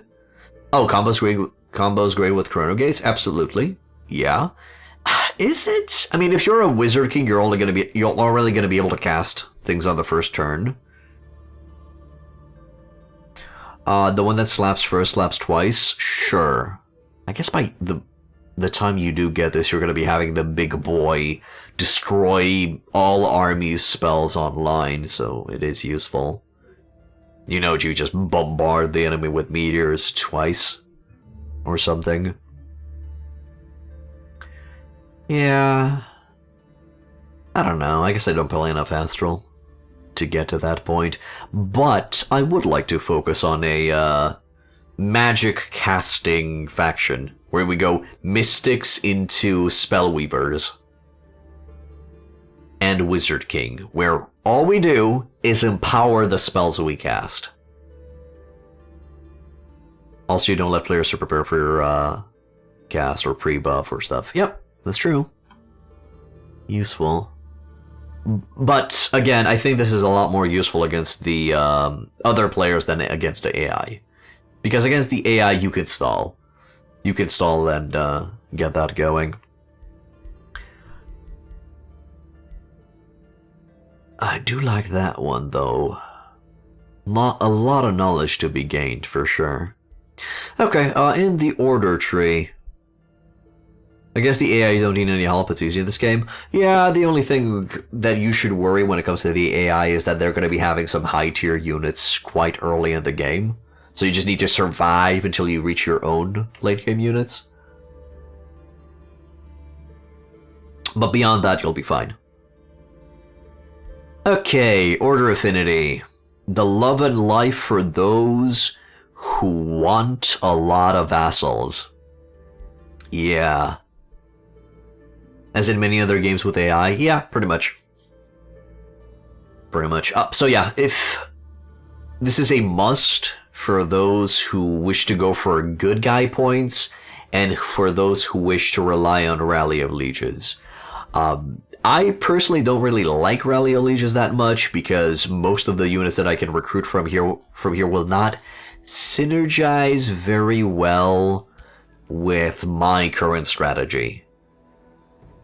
But you can make it work if you're not picky about the soldiers. Oh boy, imagine keeping Vassal alive instead of conquering cities. Again, random units, random race. Yeah, I know. Yeah, I know. But I guess pacification is okay. To just rush those, relations. I know, no, it's again, when you're, I think it's a similar strategy to drowning the opponent in units, and you don't really care of any synergy or any stuff. If you're going to be going for a vassal focus, you will want as many Whispering Stone as possible, so you'll want Diplomatic Channels, you'll probably want Court of Whispers, and you'll definitely want Diplomatic Focus in the White Tree. There. Tributaries, gold, but I feel like it's a little bit weak. Career soldiers, shock units, shield units, and polearm units gain experience faster. Good if you're going to be focusing on melee units. So if you're planning on going for Gaia's Chosen into extra HP, extra retaliation attacks, extra dick, then you will be Gucci. 1 second, guys. I'm gonna... Good. Let's see. Exemplar. Units recruited through Rally of the Legions gain +2 rank upon recruitment. Again, if you want to just empower that ability. Benevolent Conquerors. Vassals gain +1 allegiance level. So practically they remain... You get a better economic boost when you conquer and vassalize a city. Useful. But, again, just in that niche, just in the Chosen Uniters type of way, practically what we're going for now, 20 more grievances against players with an opposing alignment. They're already going to be declaring war on you by this point, I'd say. And you should have an outpost on their border causing grievance problems already, so this is meh. House levies to further empower the Rally of the Legions. Vassals grant 10% more resources and tribute. I feel like this one is particularly powerful. And this one, Knightly Orders, where all of your legendary rank units simply gain extra abilities. I do like this one. It just feels cool. Besides the fact that it feels cool, it also provides with some decent passives. And then Right of Banners for some emergency extra units? Sure. Instantly gain 20 allegiance with all free cities. Okay. Oh yeah, absolutely. Absolutely, yeah. This goes hand in hand with Exemplar, goes hand in hand with empowering melee units. Yeah, it's... If you want the most powerful... If you want the most powerful melee units in the game, you want to go Order Materium Nature. Order Materium Nature is gonna make you bulk. You will be eating all of the food because you're bulking. Okay. And there was this one. Right of Enduring Duty. All your units instantly regain all HP, and they gain 1 rank. You know what? Gimme that shit, because I was just discussing how I want to heal up these armies. And you know what? I could use the legendary rank, because now these dudes are of the Order of the War Mage. They have a chance of applying Weaken. Wait, Exposing Light also has Weaken now? Ooh, it does. Awesome. But now compare those you read to Astral. In the Astral, everything was great, and here it's either situational or something or whatever, right? As I said, Order and Chaos are the most situational. Because Order and Chaos, practically, you want to play Chosen Destroyers, you want to play either Chosen Destroyers or a Rush Tier 1 faction. And then Order... You want to play either Chosen Uniters, where you're going to be having a lot of Vassals, you're going to be having a lot of Rally of the Legions, or you're going to be focusing on melee units. Also, interestingly, I haven't tested this out, but on paper it's possible to go for a Tier 1 Chaos, and you dip into Order as well for career soldiers, and for empowering Tier 1 units with Mighty Meek, and with getting that Mark of the Keeper to further improve and make the Tier 1 units last further into the late game. So that should be an interesting strategy, where you're going Barbarian Culture, but you're also getting kind of the Zeal and Faithful mechanic from the Order tomes. Should be fun. Should be cool.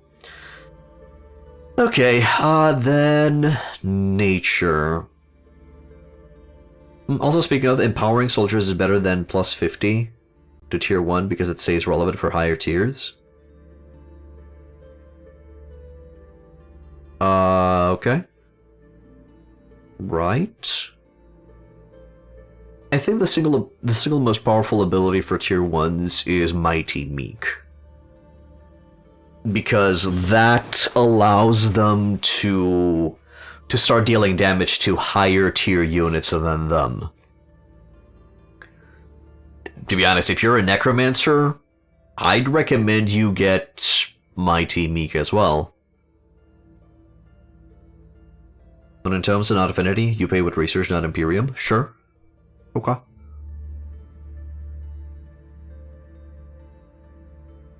Well, you're still going to be investing either way. Because before you go into a scenario, each time you have a strategy in mind. If that strategy is empowering tier 1s, you will be investing both Imperium and research into that. If that's the strategy. You know, if your strategy is going to be late game elementals, where you just make undying elementals, you're probably going to be going Materium Shadow Astral. Which, by the way, I would like to try out with you guys. Just making full elemental dudes that have... Oh, actually, wait. You would have to go a little bit into order as well for the Mark of the Keeper. Yeah, that should be fun, too.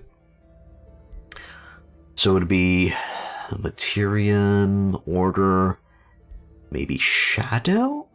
You do have that Astral Binding in the Astral Tree. Yeah, if you go tier 1 rush, you start Barbarians with Chaos Tome and get tier 1 Tome Zeal into Meeks. Yeah. Yeah, practically you would get... Where is it? Tome of Zeal. Absolutely, for the Legion of Zeal. And Summon Zealots to start utilizing some of that mana to keep on calling in tier 1 units. Inspiring Chant. Beautiful because it buffs up everybody on a very big radius, and Barbarians love crit. Their passive, blah blah strike, or whatever it's called, activates on crit. So the more morale, the more crit they have, the better they're going to be dealing damage. So, Zeal is amazing for the Barbarian culture. And then at tier 2, you easily get... Where was it? Tome of the Beacon to get Mighty Meek. Grants enchanted units Faithful, which reduces unit upkeep by 10%, so your tier 1 units are even cheaper. They get Spirit damage for each unit tier of the target, which again scales with their crit, scales with their damage, and you're going to be Gucci. And then get crushed by your weak gold income and poor units. Well, if you play your scouts correctly, you should be... Well, you're still gonna be needing a lot of, soldiers moving around and clearing out with you. Probably a lot of armies that don't really have heroes leading them. I should try out that build and see if it's still relevant. I know that it was quite overpowered when Age of Wonders 4 got released, but it got nerfed. It got nerfed in the meantime. Have you played, Bacon Strips, have you played Age of Wonders from the beginning? And then, of course, you want to go all the way to Sanctuary for that Keeper's Mark. It was crazy on release, yeah. This one is beautiful. And it's not going to be relevant just on your tier 1 units, it's going to be relevant on any of your units. So like that. We should try out to make the most powerful melee units in the game. And then we go Materium, Order, and Nature. Okay, let's discuss Nature, and then I'm going to get back to the game. Fruitful Integration. I will say this. Nature focuses on food generation, which is the weakest stat in the game, but it's one of the more powerful stats for the primal culture. The primal culture has late game buildings that convert food into gold. And or mana, I can't remember for sure, but I know for a fact that they convert food into gold. So it's useful in particular for them. So fruitful integration, okay if you're dipping into barbarian culture. I think this is okay for specifically the barbarian tier wash expand as much as possible strategy. Farms granting food, specifically if you're on maps that have very, very poor very poor food generation. So if you're on full desolate or full ice map, but Primal gets food anyway, so no reason to dip more into it. No, there is a reason to dip more into it. Because if you're going Primal, you will have... You want 2 to 3 farms early usually, that's true, but... With Primal, you will naturally have nature points, so why not dip into some of these? But I would get them late game. I would get these cheap ones late game when you have the buildings that convert food into gold and other goodies. Big brain. Don't get them early, get them late. When you need them. Units regenerate extra HP.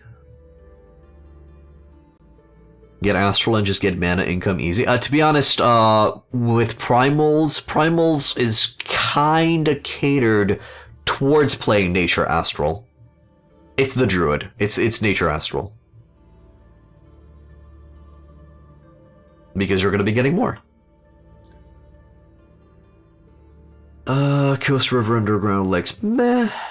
Cities may expand to provinces located 2 provinces further from the center. I'm gonna go with meh. I do like the Rite of the Guardian Spirit. Immediately summons a Spirit Wolf with Guardian Spirit and Resurgence to your Throne City. I like this one. It's an okay unit. It's a good distraction for the enemy, it's all a bit squishy, but it just comes back after the battle so you don't care. Completing a province annexation summons an animal unit under your control depending on the province. This works hand in hand if you're going with a rush faction. So the dream would be to get Call of Chaos, you get Lore of the Horde, and you get Wild Expansion, all of those together, and maybe keep on summoning Zealots, and you're just going to be drowning the map with units. And you're probably going to be killing your economy, but we ignore that, it's fine. Wild Expansion is 160. But I do have to mention, Wild Expansion has a chance of giving you tier 4 units. Not necessarily. You can get a ice...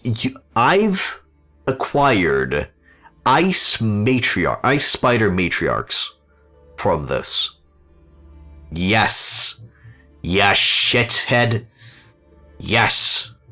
Listen to what I say until the end, goddammit.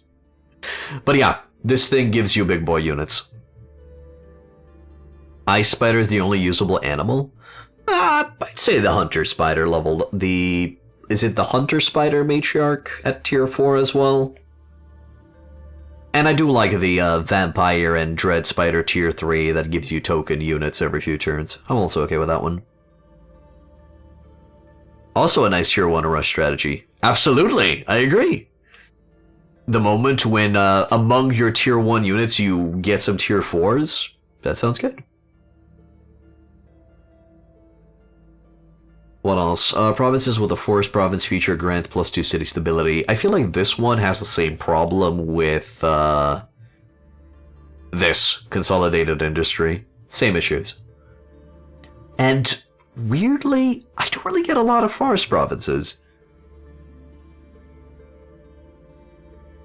Imagine randomly getting a tier 4 animal when you could get Pyre Templar. Well, you get Pyre Templar, but that's not randomly. Getting it randomly is just a bonus. Druidic Care. Cities gain +3 mana for each resource node in their domain. I have to admit, this one generates a lot of mana. I played around a little bit with this one, and it gives you quite a bit when you get it. Okay, Rangers. Movement cost for friendly units in your domain reduced by 2 move points. I guess if you really want to have some fast response teams, but I don't know. You might have teleporters by that time, so I don't think this one's that relevant.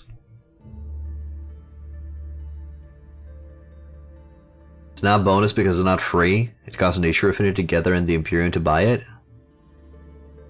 I mean, it's 250 Imperium. It's not really that much.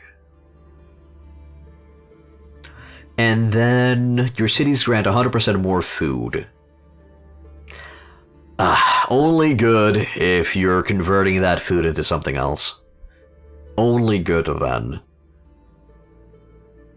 But that's it. This one is quite weak. Yeah, this one is quite weak, I agree. All cities in your empire instantly gain +1 population. Okay. For a little bit of an economic boost. Okay. Instantly gain +20 knowledge for each province in your empire's domain. I guess if you have 5 cities and you've really been bumping up those population numbers, this is fine. But I feel like it's in the same category as Rite of the Forbidden Knowledge. It just doesn't give you enough and it comes too late into the game. Yeah. I way ahead of you, man. I already mentioned it before you wrote it down. Yeah. Okay. And then... is the delay? I don't care. I said it first before I saw you stating it. Also, I deactivated the delay, so... whatever delay is there is just 100% by default. It's fine. It doesn't really matter. We were of the same idea. We were in agreement. Okay, the delays in your head? Cool. From the white tree, well, should we go for the obvious? If there's water, you get basic seafaring. If there's a lot of underground excavation, you get excavation. I never get a road building. I never do. Obviously, expanded governance is just the best in this tree. Just hope to God that you're not going Chosen Destroyers or you're not on a map where it's forbidden to create more cities. Whispering Stone, situational. Rite of the Last Stand, never used it. Ever. Never used it. Also, it just summons 3 tier 1 units. Incredibly situational.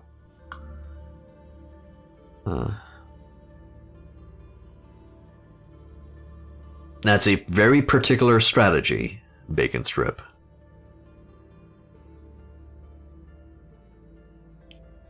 I guess it might have a role. Can you spam this? Can you get it multiple times, or is it just one and done? I think it's just one and done, right? Like all of the instance. Just here, 3 units. Enjoy. Fucking 2 scouts and a Gore-Tusk piglet or some shit. I do like advanced sensing, especially on maps that give you a vision range malice. I do like that one. I never clicked this button either. I've never clicked it either. I have no idea what it does. Forced March, specifically on big maps, and if I don't have teleporters online. Yeah, here's your Crow, Piglet, and Scout. Go conquer. Go do crime. Here's 3 units. Go do crime. Yes. Siege specialization, good. I like to decrease the turns I need to conquer a city. Even though it's quite late, and it's fine. I always get advanced logistics. Always. And, of course, I always get teleporter infrastructure. As well. But, Rev, you didn't get it this time. I know. Because I've been using the Imperium for something else. Like, healing and leveling up everybody. Don't worry about it. Don't worry about it. Okay, we finally got through all of them.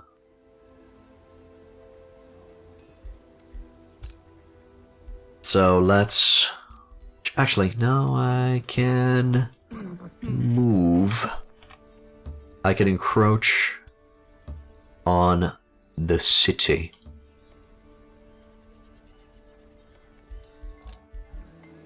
Hello, Mr. Tyrant Knight. It's done. What were we doing in the game? We were attacking. We were fighting a undead nature... Sorry, a shadow nature focused faction. Did I hit the record button at the beginning? We're talking, so yes. Oh boy. Here I go killing again. Hello there. I see you have a, undefended capital over there. It'd be a damn shame if I would, take it.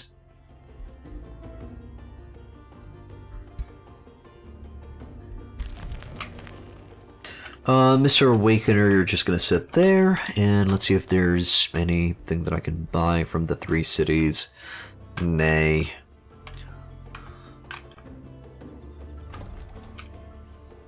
Do I want to grab extra cities? I guess I could.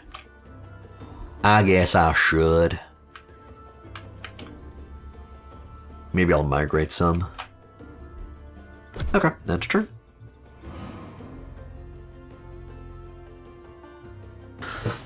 I am curious about the tome discussions as well.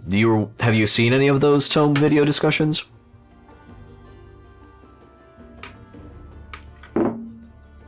Or not as much?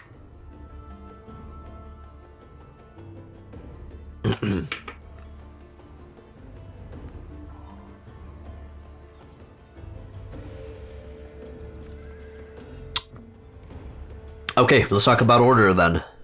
Each is 2 hours long. That's some good shit, man. I might want to watch them, man. Yeah. Yeah. Order's best so far. So, I'm gonna be writing this in the guide as well, but from what I've noticed, when it comes to the tomes, there's practically 2 distinct branches in each tome category. I'll explain in a second. Let me just see what's this. Invited me to watch a blah. May your bacon be bacony. The best of you. I gain a knight. Meh. Chivalrous vultures. I'll go with that. Very universal and always useful with maybe a few exceptions. Yes, there are, like Shadow Splits, Necromancy, and Frost. Exactly. It practically gets down to... Let me explain real quick. Astral would be... The 2 branches of Astral, and I'm talking about base game tomes, not DLC tomes, would be defensive magic and offensive magic. Nature would be animals and plants. Shadow would be necromancy and frost. Order would be zeal and faithful, or offense and defense.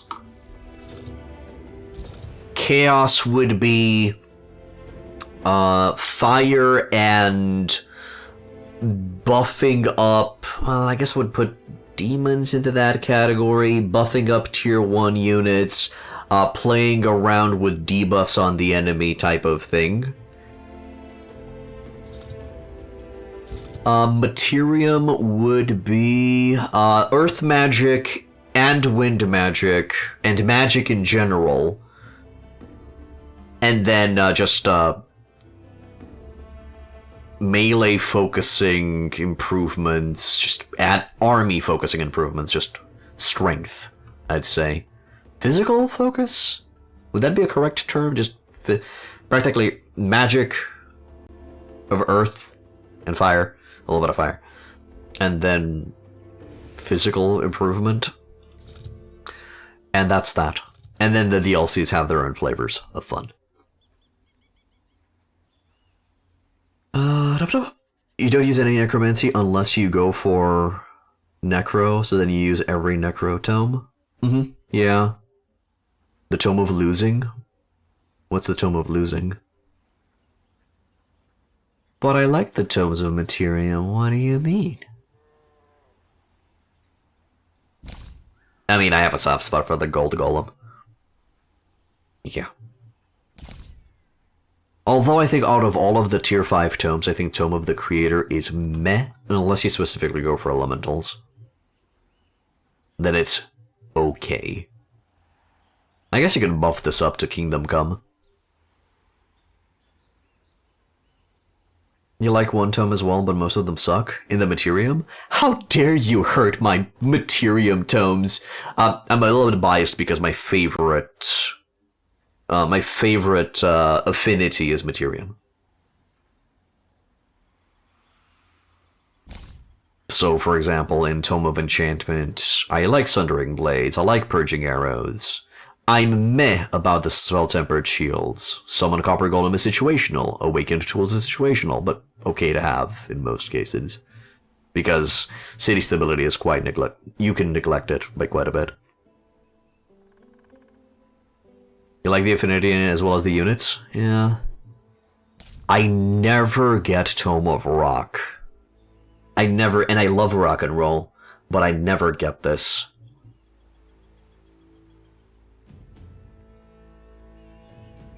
Awakened Tools is a bad buff from the Tome of Zeal.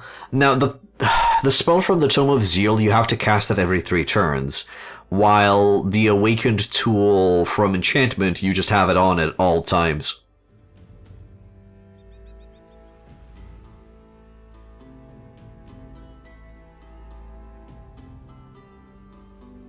I don't follow. I'm doing the math. I just cast Awakened Tools once and that's it. And the Awakened Tools does provide me with both production and zeal, while the one... both production and draft. The one from zeal only gives you production. Casting 1 every 4 turns versus casting once and paying upkeep. Well, but yes, but you're paying for the cast. It's less tedious. Let me see. So Awakened Tools cost 60. And does it have an upkeep? Practically, well, on the thing, it says you're getting 20 production, 20 draft, and minus 10 city stability. So I guess the upkeep is that city stability. 7 upkeep? Irrelevant. Not that much. So let's say it's 7 upkeep. That's 21, that's 21 mana every 3 turns. And then if I look at the one in Zeal, Fanatical Workforce, that's 45 mana every 3 turns. And it's only going to be giving you production, and it gives you less food. No draft. But granted, I guess you don't have to cast this every single time. And you would just cast this in the early game so you can get your cities up and running, as in you build stuff in them. But still, even with the Awakened Tools, I guess you could just deactivate it late game if you really need the mana.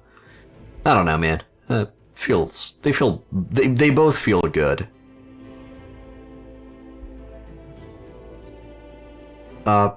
Yes. 21 upkeep is half. So it evens out after 3 casts. What? What? I don't get it. Awakened comes ahead? Awakened Tools comes ahead after 9 turns? Well, Awakened also has the initial cost of 60 mana. So I guess we got that going.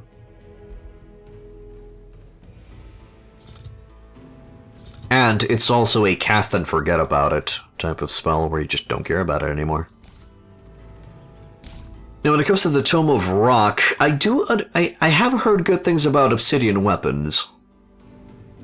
I feel like the bleeding debuff is not really utilized that much in the game, but apparently it's decently effective. Unless the enemy's ethereal or whatever, I think they're immune to bleeding. Or ascended.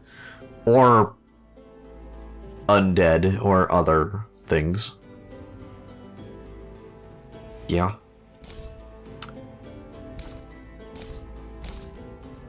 Okay, when it comes to the artificing, I love artisan armaments for the increased melee. Siege magic is meh. Iron golems are okay if you need a front line. Obsidian weapons is okay, but becomes irrelevant late when you transition to magic damage. I guess so. And 1 physical is too low, it should be 2. Yeah, I guess it's 2 if it's a one-hit attack.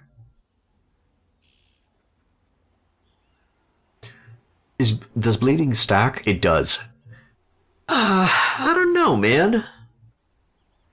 Because you could get bleeding up on a lot of things. And yes, it doesn't affect ethereal or undead. So it's completely irrelevant if you're fighting those.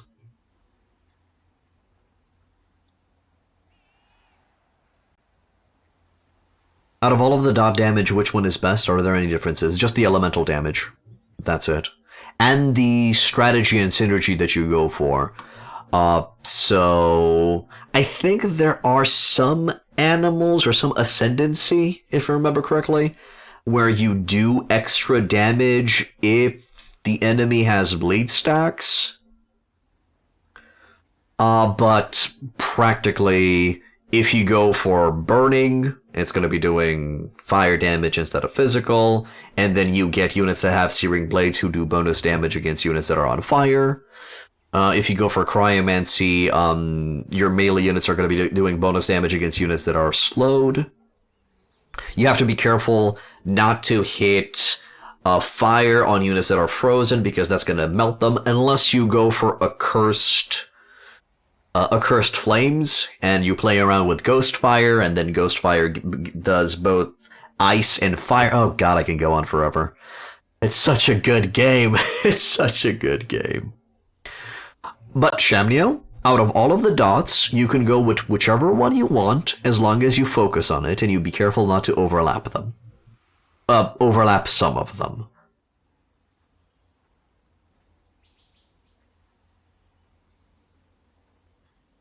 The best damage type is Spirit, but it doesn't have a dot. No, it doesn't. I think when it comes to Spirit, you put practically a vulnerability debuff on the enemy that causes you to do more Spirit on the next attack. Right? Is that how Spirit works? But it's fine. Haven't really played around with Tome of the Construct that much. It might be interesting to go for the cascading commands and stuff. But quite gimmicky. I suggest you go to the Poison Dot. The Decay also removes regeneration, so even if you don't deal damage, you prevent health. So you're talking about the Tome of Roots, but you need specifically the Projectiles of Decay for that.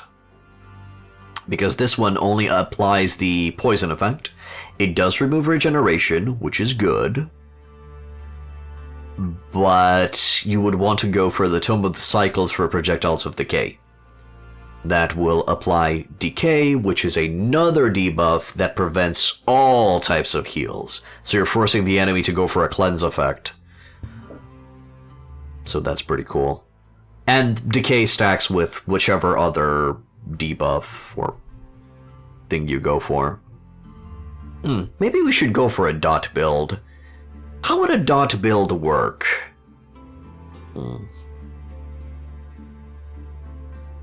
And Projectiles of the AZ only enchant that applies to every ranged? Yeah, support battle mage ranged units. That's true. That's true. I think there's another. Isn't there something in Chaos? Focus of Devastation? No? I think there was one in Chaos that also affects everyone, right? A dot build with all archer units? I guess it could work. Infernal Focus? Infernal Focus, this one. This one also affects all ranged units. But it just gives you Infernal Might. So it just buffs up your damage when enemy units die. Gives you extra fire damage. What about, there's also... So it's just bad. There's also, I think from Order, Supreme Magic, does that also affect everybody? No. No, just the dudes. What would a dot build look like?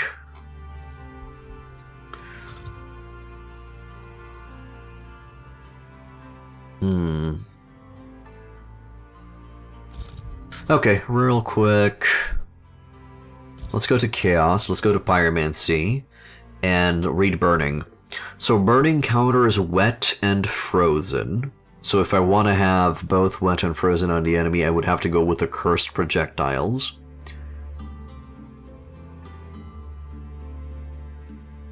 A tier 4 tome that gives +1 damage and +5 morale just makes you laugh. Well, it gives you that for each enemy killed on the battlefield. It stacks.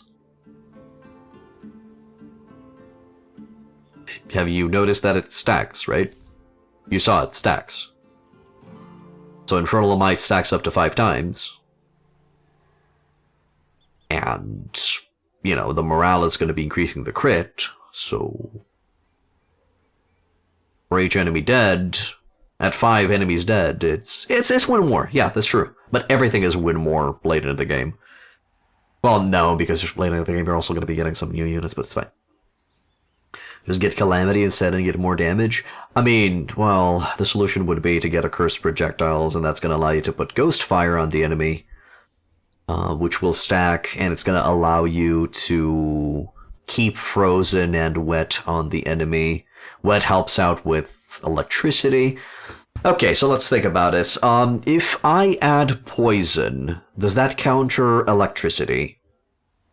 What does for non-repeating attacks mean? Charge attacks or single fire shots, so Mage Locks.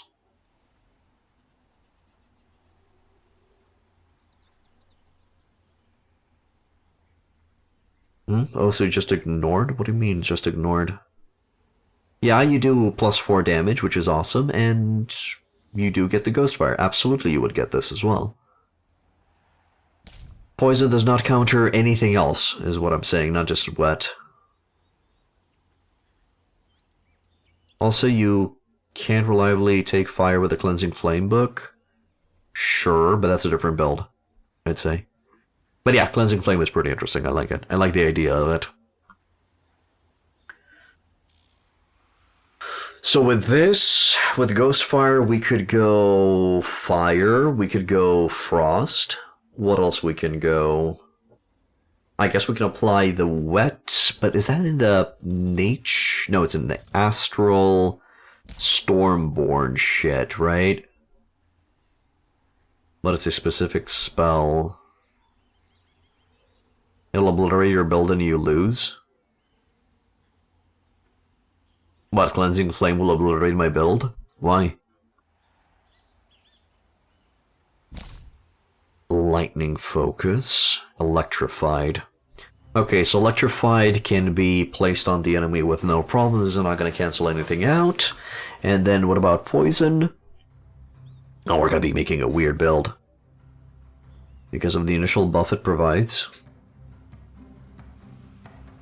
I'll need to read Cleansing Flames.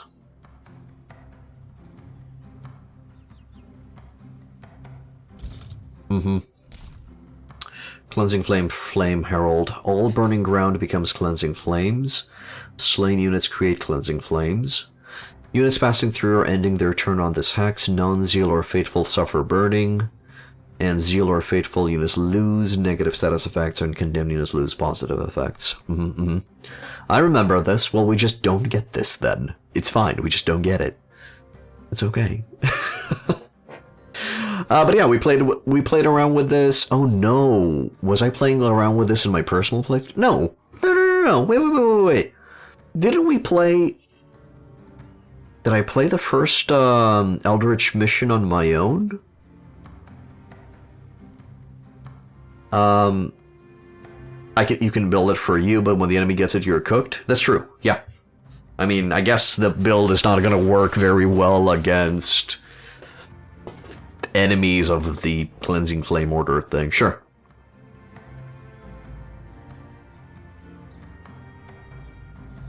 Right, last thing that I wanted to check was the nature roots poison arrows.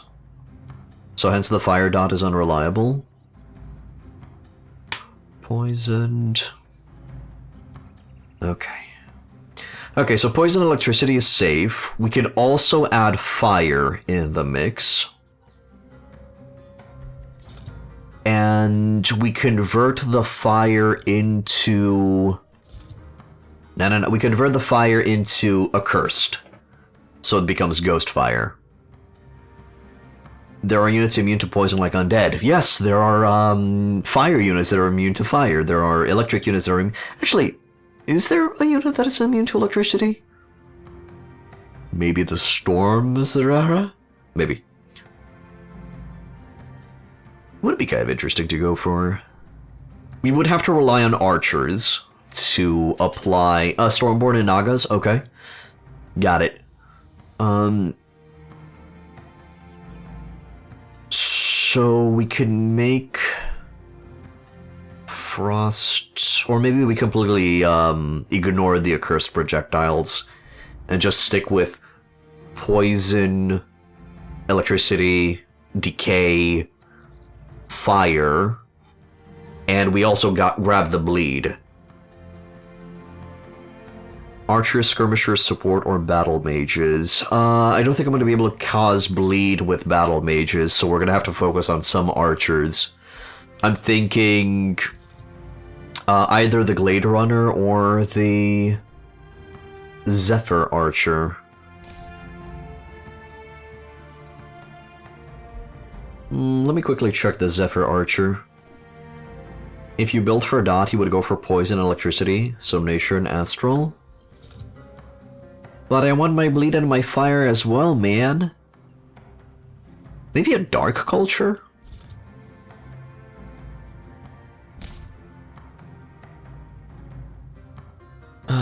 Chance to inflict weakened. Nah. Nah. Okay, Materium. I wanted to check the Zephyr and see if the Zephyr shot adds... I wonder if this has on hits effects.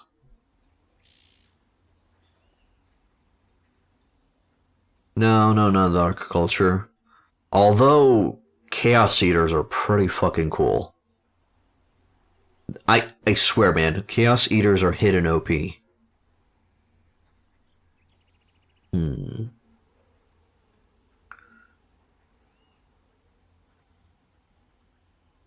Zephyr Shard is not considered a base attack. So the poison bolts only work on base attacks? For example.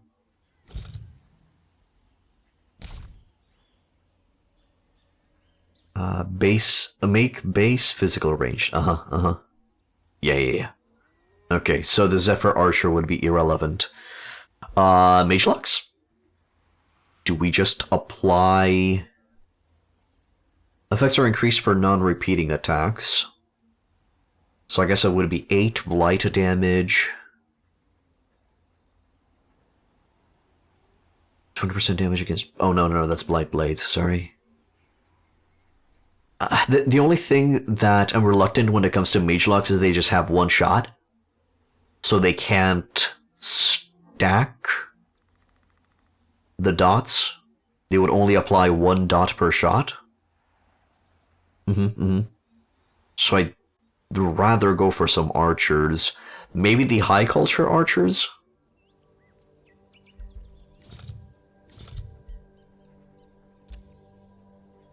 They would kill before stacking, that's also true. They would do a lot of upfront damage. Nah, man, we just get cannons. We just get cannons and we put dots on the cannonballs. Oathbound? The Oathsworn? Peacebringers? Again, they would just kill the enemy before anything.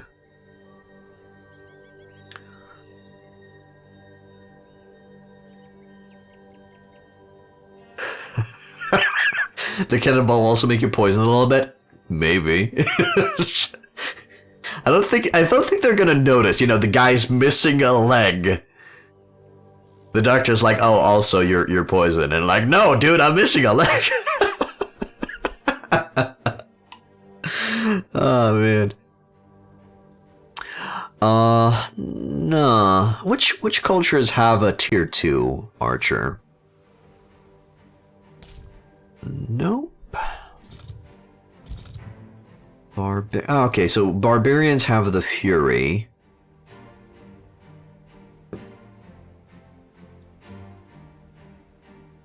And they have the optional cavalry. They also have frenzy for blight damage on crit.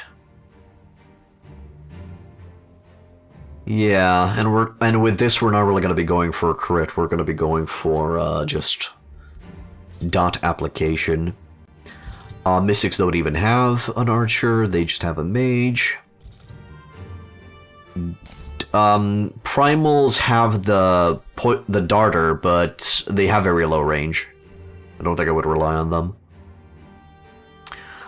Pursuer, 10 damage with Call the Weak.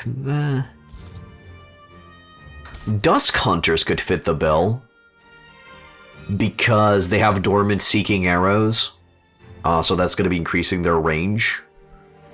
And at legendary rank, they would also have the Eagle Eye, like any other archer, so they could reach maybe 6 range? Huh? Range comes at a price of accuracy, that's true.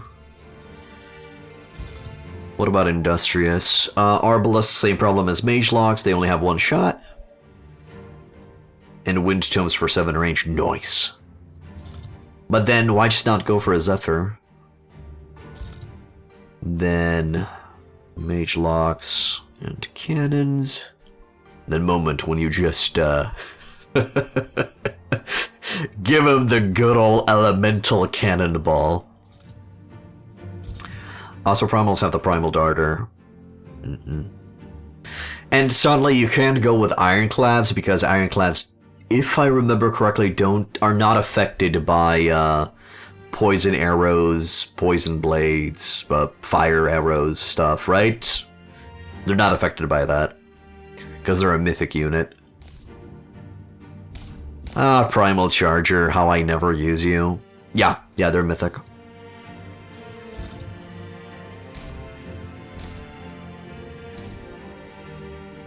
So I guess it would only be the Dusk Hunters.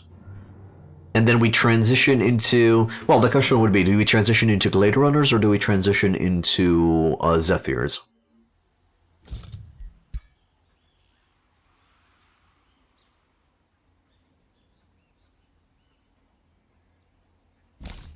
Which one would be more relevant? I think with Zephyr Archers of the High Culture, they also have Awaken on them, so even further increase in range.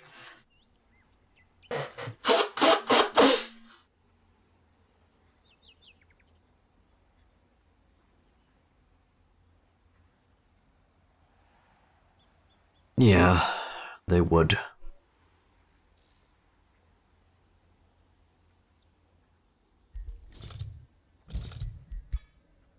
And I think Glade Runners also have the optional mount, if I so want to. I know that a Zephyr Shot doesn't apply the dot, but it would, I guess, soften the enemies up in an AoE. Low Tracker's Mark is pretty good to paint a target. And now I want to play the Tau in Dawn of War. Okay, calm down. Calm down, Rev. It's okay.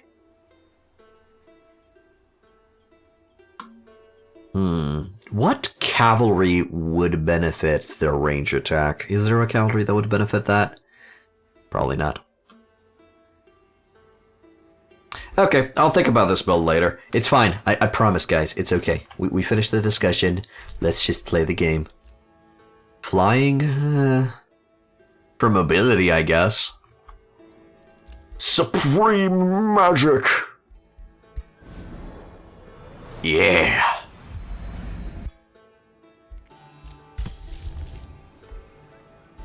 I am supreme.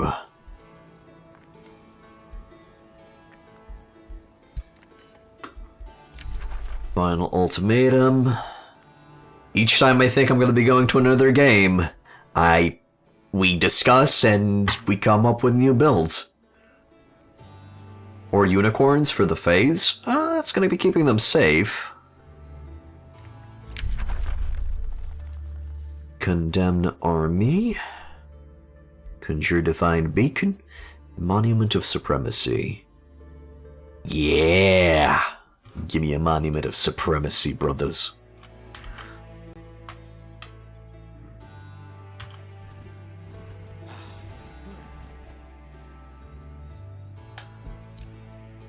But yeah, if there was one thing that I would have changed for this faction, it would have been half of the tomes that I went for would have... I should have switched to either Materium or Nature Mount Empowerment, I think. I think that would have been better. What would be more useful to the Tyrant Knights? Gaia's Chosen? Or... let me see. When will you stop? Rev, when are you going to be playing the game, Rev? Why can't you just play the fucking game? Why do you gotta test stuff out, dude? So Angelic Transformation is meh, I'd say. Demonkin is meh, because we have the horses. Dragon type might be interesting, because you get an increase in damage at 30%. Let's get that natural regeneration. Gaia's Chosen, you get that plant type, you get 20 extra HP, and you're probably going to be getting super growth as well. So Gaia's Chosen. Gloomstrider, meh. Nope. So probably that. And then... makes the target race more bestial when adjacent to a friendly animal. Both units are granted. No. Where is it? Super growth. Extra HP, +1 retaliation, and decreases the number of units. But I don't know if you decrease it to such a point that there's only one Tyrant Knight per group. That'd be kinda hardcore.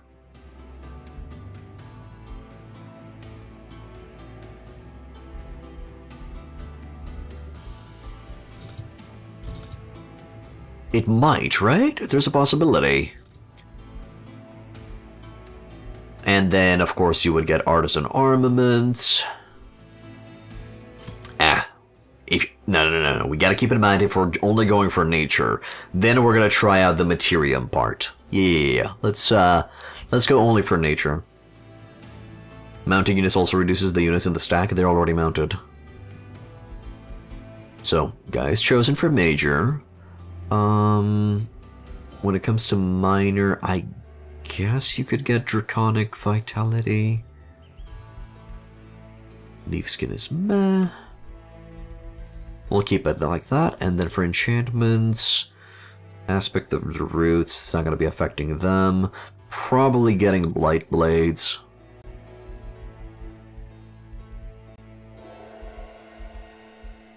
Definitely Force of Nature. For the extra crit and the extra blight damage on base attack. And what else?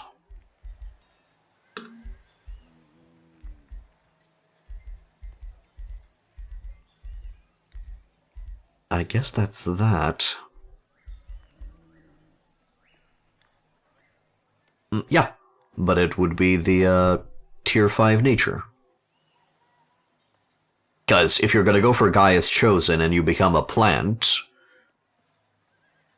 you definitely want to go for Force of Nature. Okay. So that's that. Let's remove Blight Blades. That's the only thing that we selected from this list. And then we're going to try with a Materium, Force of Nature and Blight Blades. And then we're going to try with a Materium approach. Yeah, so for minor, super growth off. For major, Gaia's Chosen off. Now, do we even have a major Materium transformation? Do we? We don't. No. I guess it would be angelic. That's sad.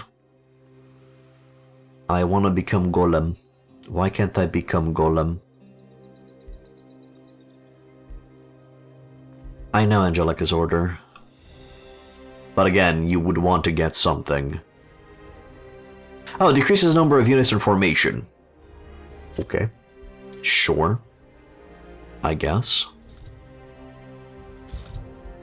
And then from the minor stuff...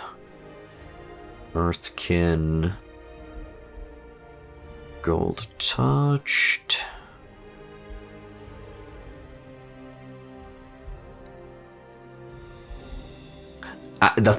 The only problem that I have with angelic transformation is the wings are completely pointless and irrelevant because you have the flying horse. I guess steel skin?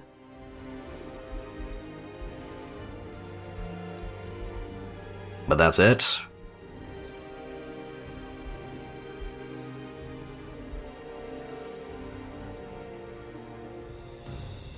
Well, yes. Can you... You can't give them the Pegasus mount from this one. 4 wings are better than 2? Yeah. Linked minds, hyper-awareness, nah.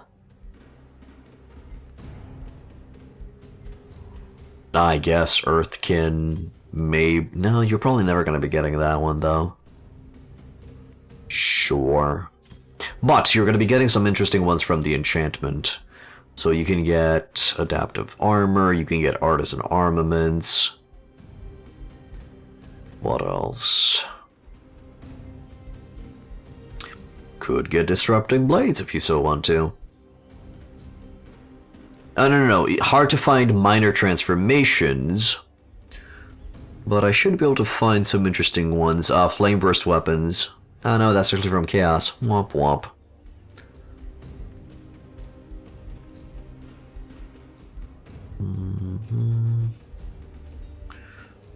Where is it?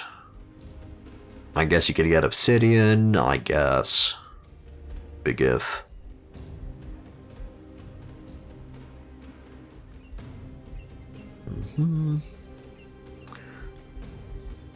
Siege magic, I sleep. What the hell is this?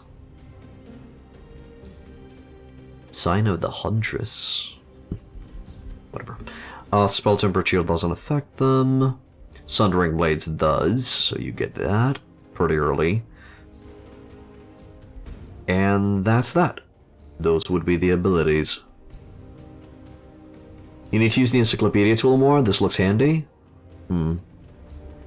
It's from a random event? I see. Okay, so it's from one of the celestial alignment things. I don't know. I remember them. For example, slow mages with a big dick. I know.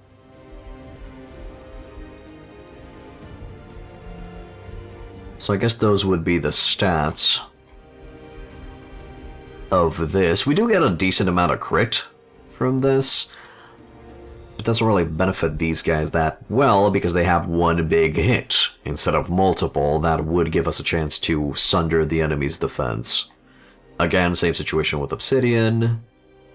So I think it would be better to go for the nature one?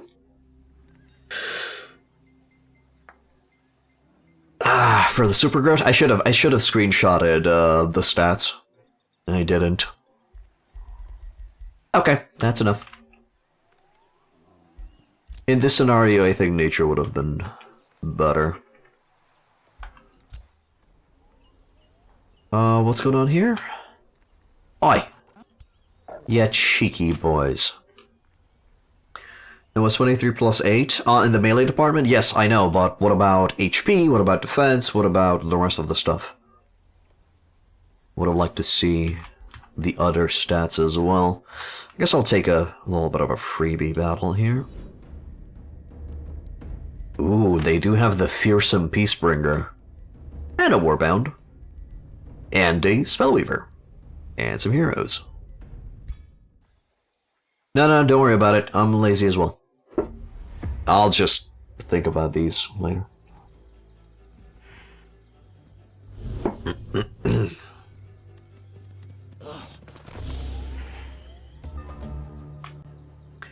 You boys have any of them bombard? Conjure a wild growth, summon an umbral demon, sure. What about the other one? True shot. Okay. Don't care. The Priestbringer will do damage in a 3 blah radius. So I have to spread the boys out. Oh no, come on. My bombardment dudes are so far away. Okay, everybody back up. We're backing up. How far can you fly? Okay, sure. We're just gonna spread around you, I guess.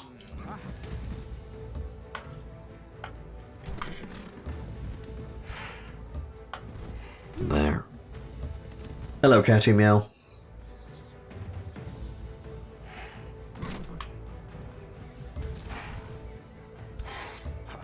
There, and actually.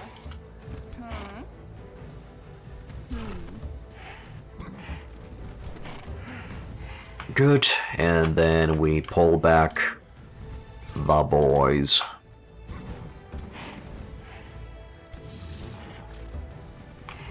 I have to admit, I love the high mobility of these Pegasus boys.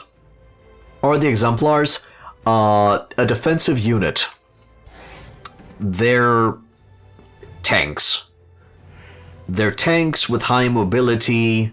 You place them in a location. My initial thought was, oh, I'm gonna bring an Exemplar with each Tyrant Knight stack so that the Exemplar will apply Rally and Strengthen on the Tyrant Knights.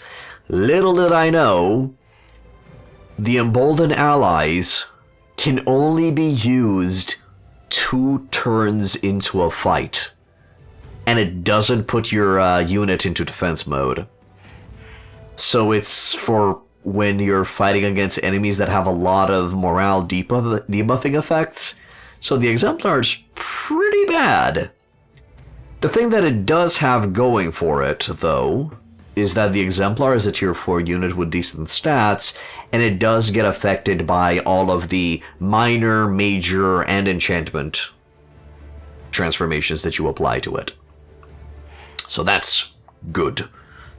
But yeah, it's just a very mobile, upgraded Dawn Defender.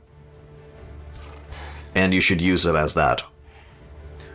Yeah, but so does the Tyrant. Yes, but the Tyrant is there to... It's there to apply the Damagio, while the Exemplar is there to hold the line.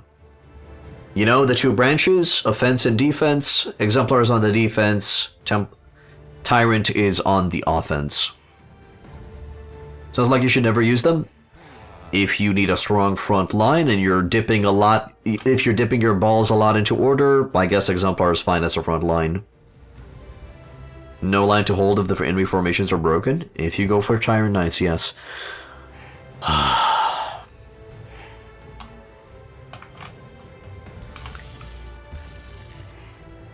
There. Oh, no, I guess I should start empowering the boys. One of the things that I don't like about the high culture is that the fact that I have to circle jerk everybody.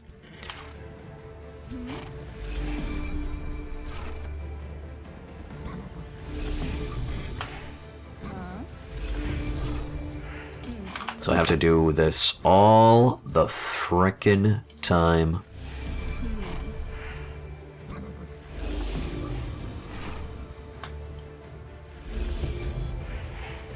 That's why you go evil every time you go high? Oh, because if you're at maximum evil, it automatically awakens all of your units? Was that the thing?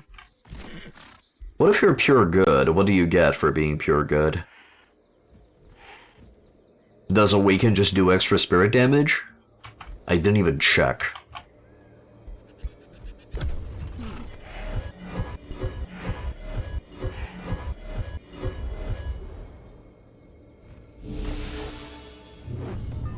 Jesus.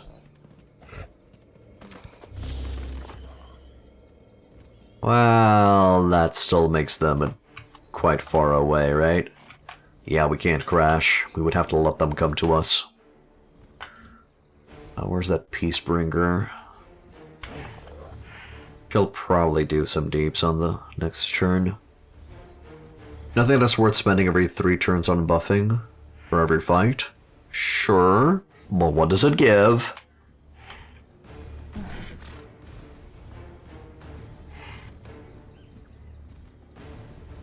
It still gives you something. We now have final ultimatum.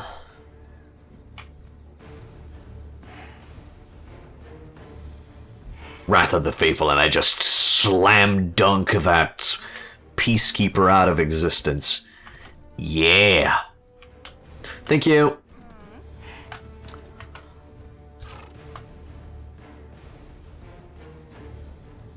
Well, I can do that.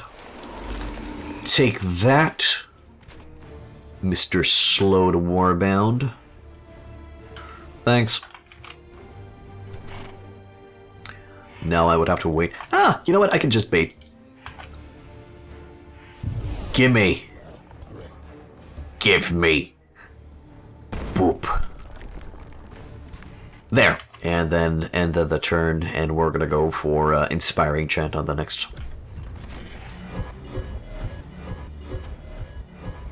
We do it like that.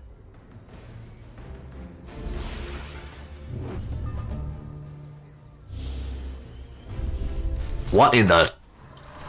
That's bad. Owie. Big hit. Oh no, not my Lightbringer. Plus 25 city stability to all city. Oh god, I sleep.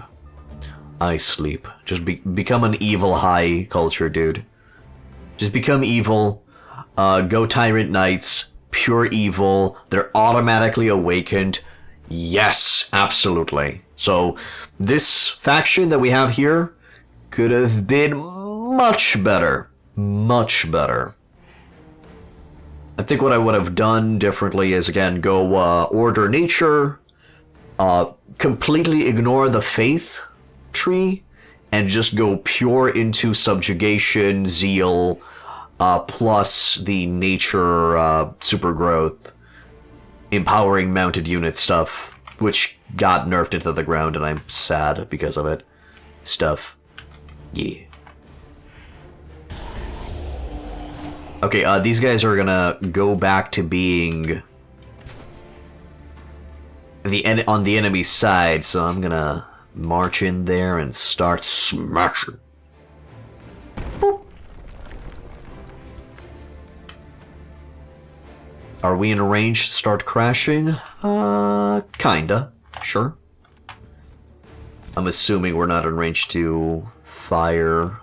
No. They would have to move. Okay, we'll have to move in. We're going.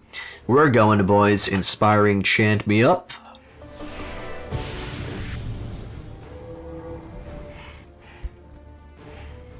I'll fucking do it again. And I'll do this. Just because we can. And here we go. Everybody was kung fu fighting. Boop.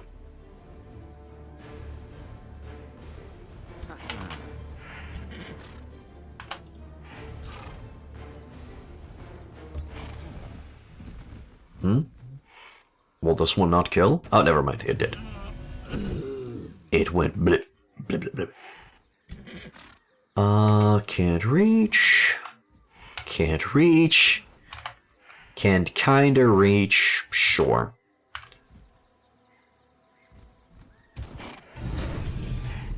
Big second wind into reckless rage. What do you mean?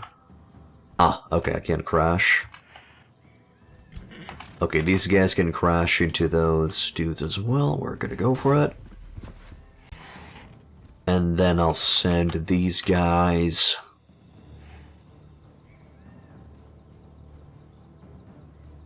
Ah, sure, take them out. There.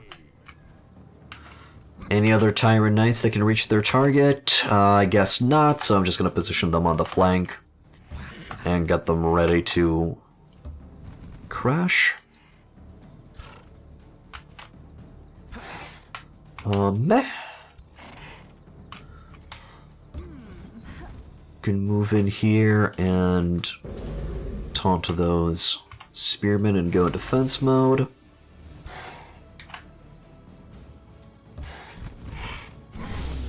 Increase the fence on that side.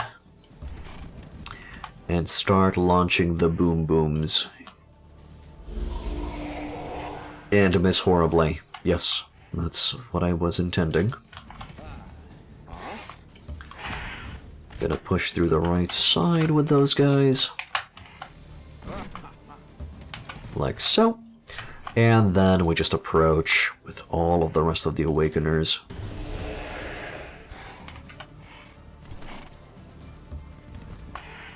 Can't reach? Really? Why not rally with the shield boys? Because I don't need to. I think this guy already has 5 strengthened, right? No? Shouldn't you have 5 strengthened? One sec.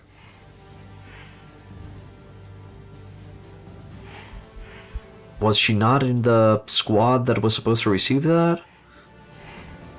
Okay, I guess I should have used that.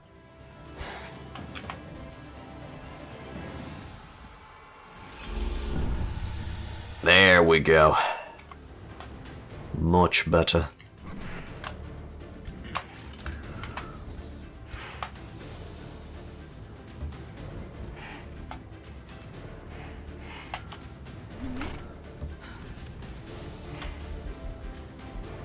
Okay. Now we're going to be receiving probably a decent amount of damage.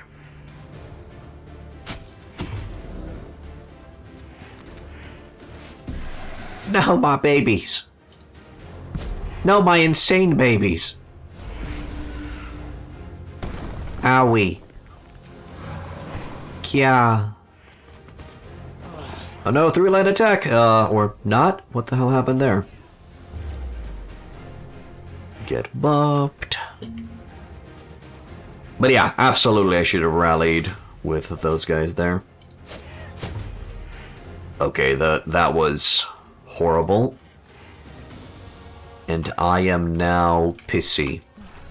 So it's time to... Oh god, it's time to...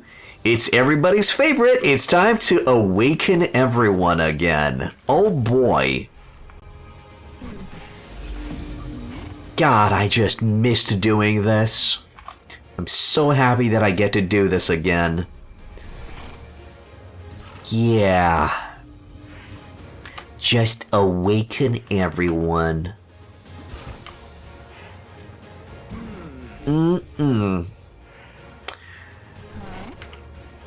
Practically everybody's singing "Wake Me Up Before You Go Go."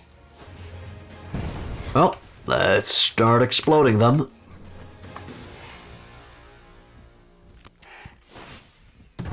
Can I get a quadra kill with the mage now? So empower magic into a fire of a... Oh!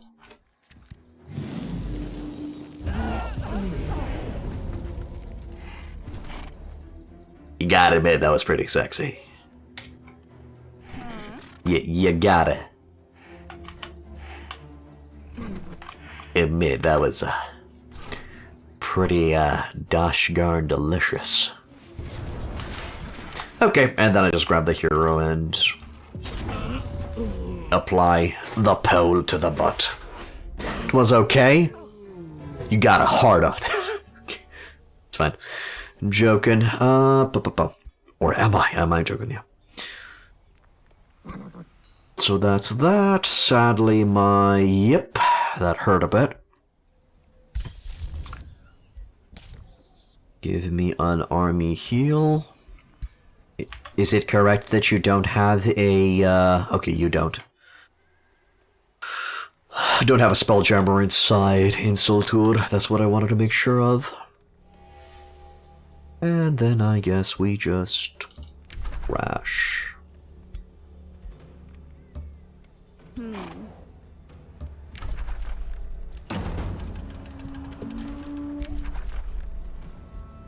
Okay, sabotage support.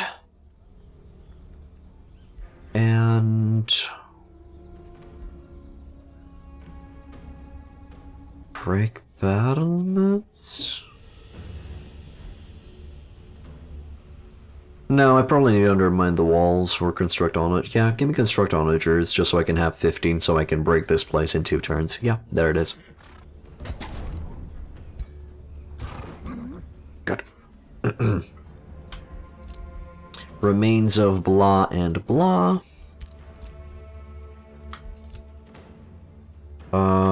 You should need to stay away. Need to stay away for right now. Just go to penance. And you, sir. Well, you gotta go do what you gotta do over at Charge Spar. And they do have a spelljammer there. Must kill spelljammer. Wait. No, I'm not gonna be rushing anything. It's fine.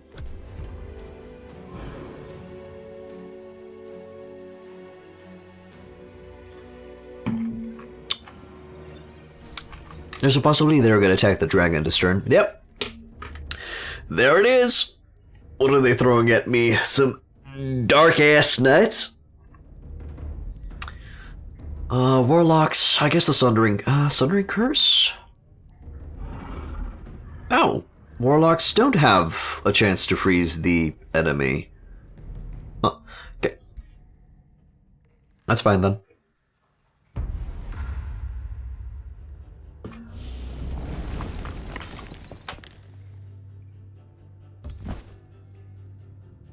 Nom nom. That's gonna give me some status protection. I guess I don't have to cast the rest of the stuff just yet. Let them come.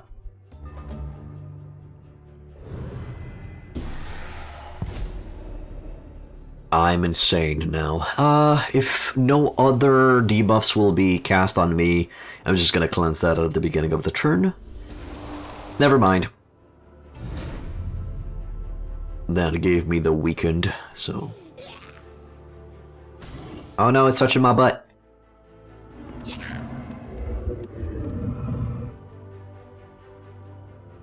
But this one's gonna get a slap in the face. Did we just kill that guy? And we removed the weakened. We're still insane. That's adorable. Let me just get rid of that. So salvation. Ooh, 240 mana for some salvation. Damn, son. That's a hefty price you're asking there, friend. You know what? I don't want to. You're just gonna have to handle an insane dragon. Oh, you better cast of that regeneration. Okay, what are you gonna do now? Apply curse? Sure. Oh no, you blinded me. It's too much, Strips. It's too much. I can't do it. I can't afford that price. Of course, I'm joking, and I just want to see how would I handle the situation? Oh, it's kind of fucking me in the morale department, now that I'm looking at it. Okay, I got control of my boy back.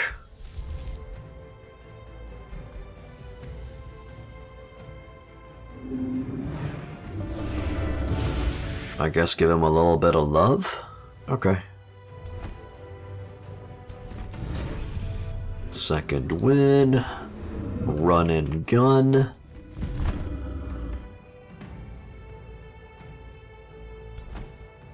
If it's a crit... Nah, it's not a crit. Okay.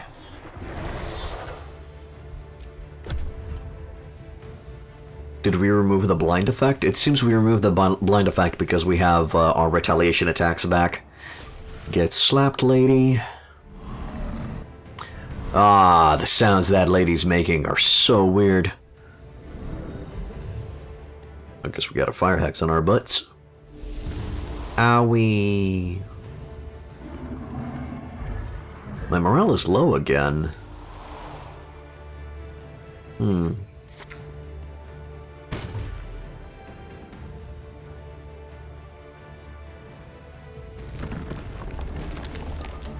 Okay, yeah, I'm gonna be needing that salvation now.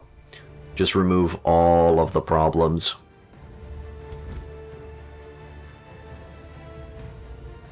Now listen here, you lady. I will boop you away. And my morale is still very low? No, it's neutral now. What do you mean? Let's see.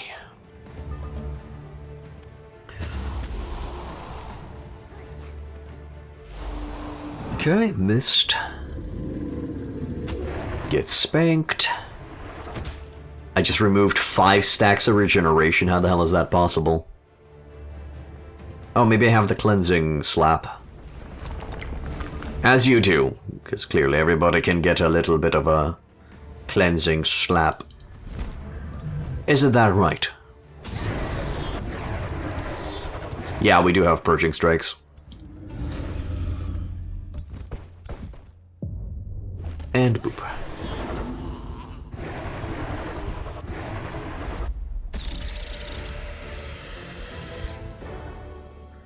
Bye-bye.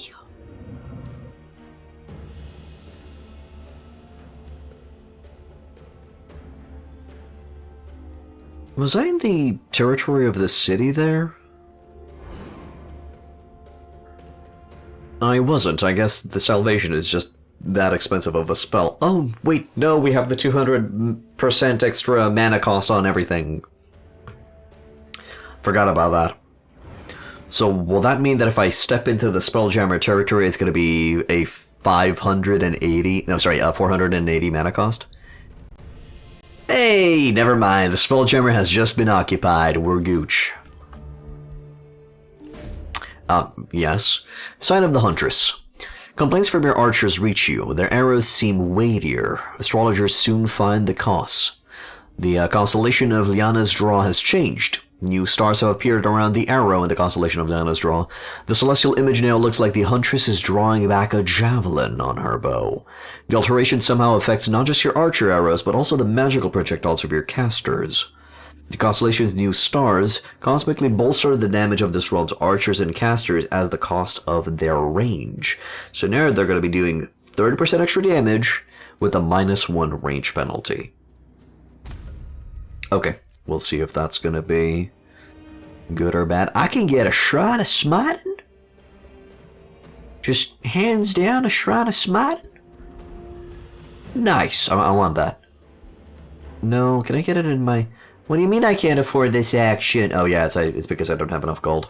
Fun. I need to go here and cast that on you. I want to get a Smitten Boy? Yeah, I like the idea behind the Smitten Boy. But I haven't really been dedicatingly going for the faithful build. Ruler has been smushed. And now I have a new hero ready to go. Oh wait, I don't have enough gold. Mr. Tyrant, how you doing, Mr. Tyrant? Go here. Go here. Oh, look at that. Penance is rebuilding everything. Their infrastructure is under construction. What infrastructure? Foresters, right?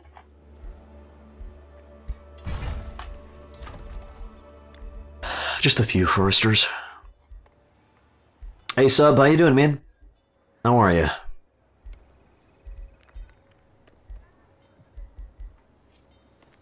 For the Smith Guild will be upon us. Let's save up on the cash.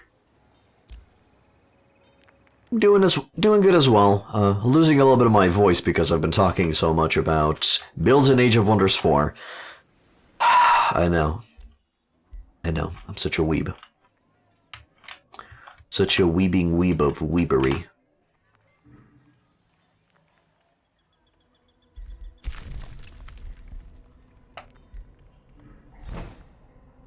Oh boy. Here I go, sieging again. I think I can afford 20 physical damage, I'll take it. And what else is gonna give me? Undermine the walls, sabotage. Sure. But is that gonna be relevant? Still gonna be 4 turns. And then if I do this plus tower bombardment, it's gonna be 5 turns. Undermine the walls, 4 turns. Okay. I kinda did. I mean, I only have the second mission from the Empires and Ash DLC and the second mission no, I'm still on the first mission of the Eldritch Realms DLC. But I finished the base game.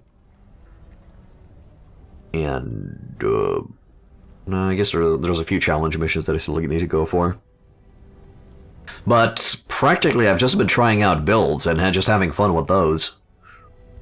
Yeah. Have a good one, Bacon Strip. Thanks for the conversation.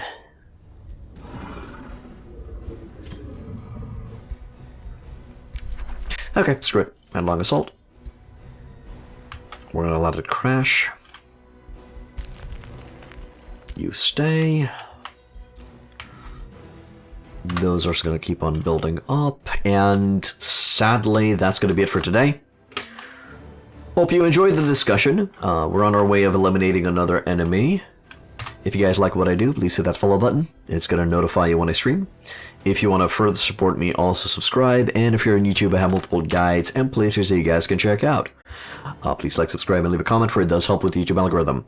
That's it, and I wish you boys and girls a wonderful, wonderful day.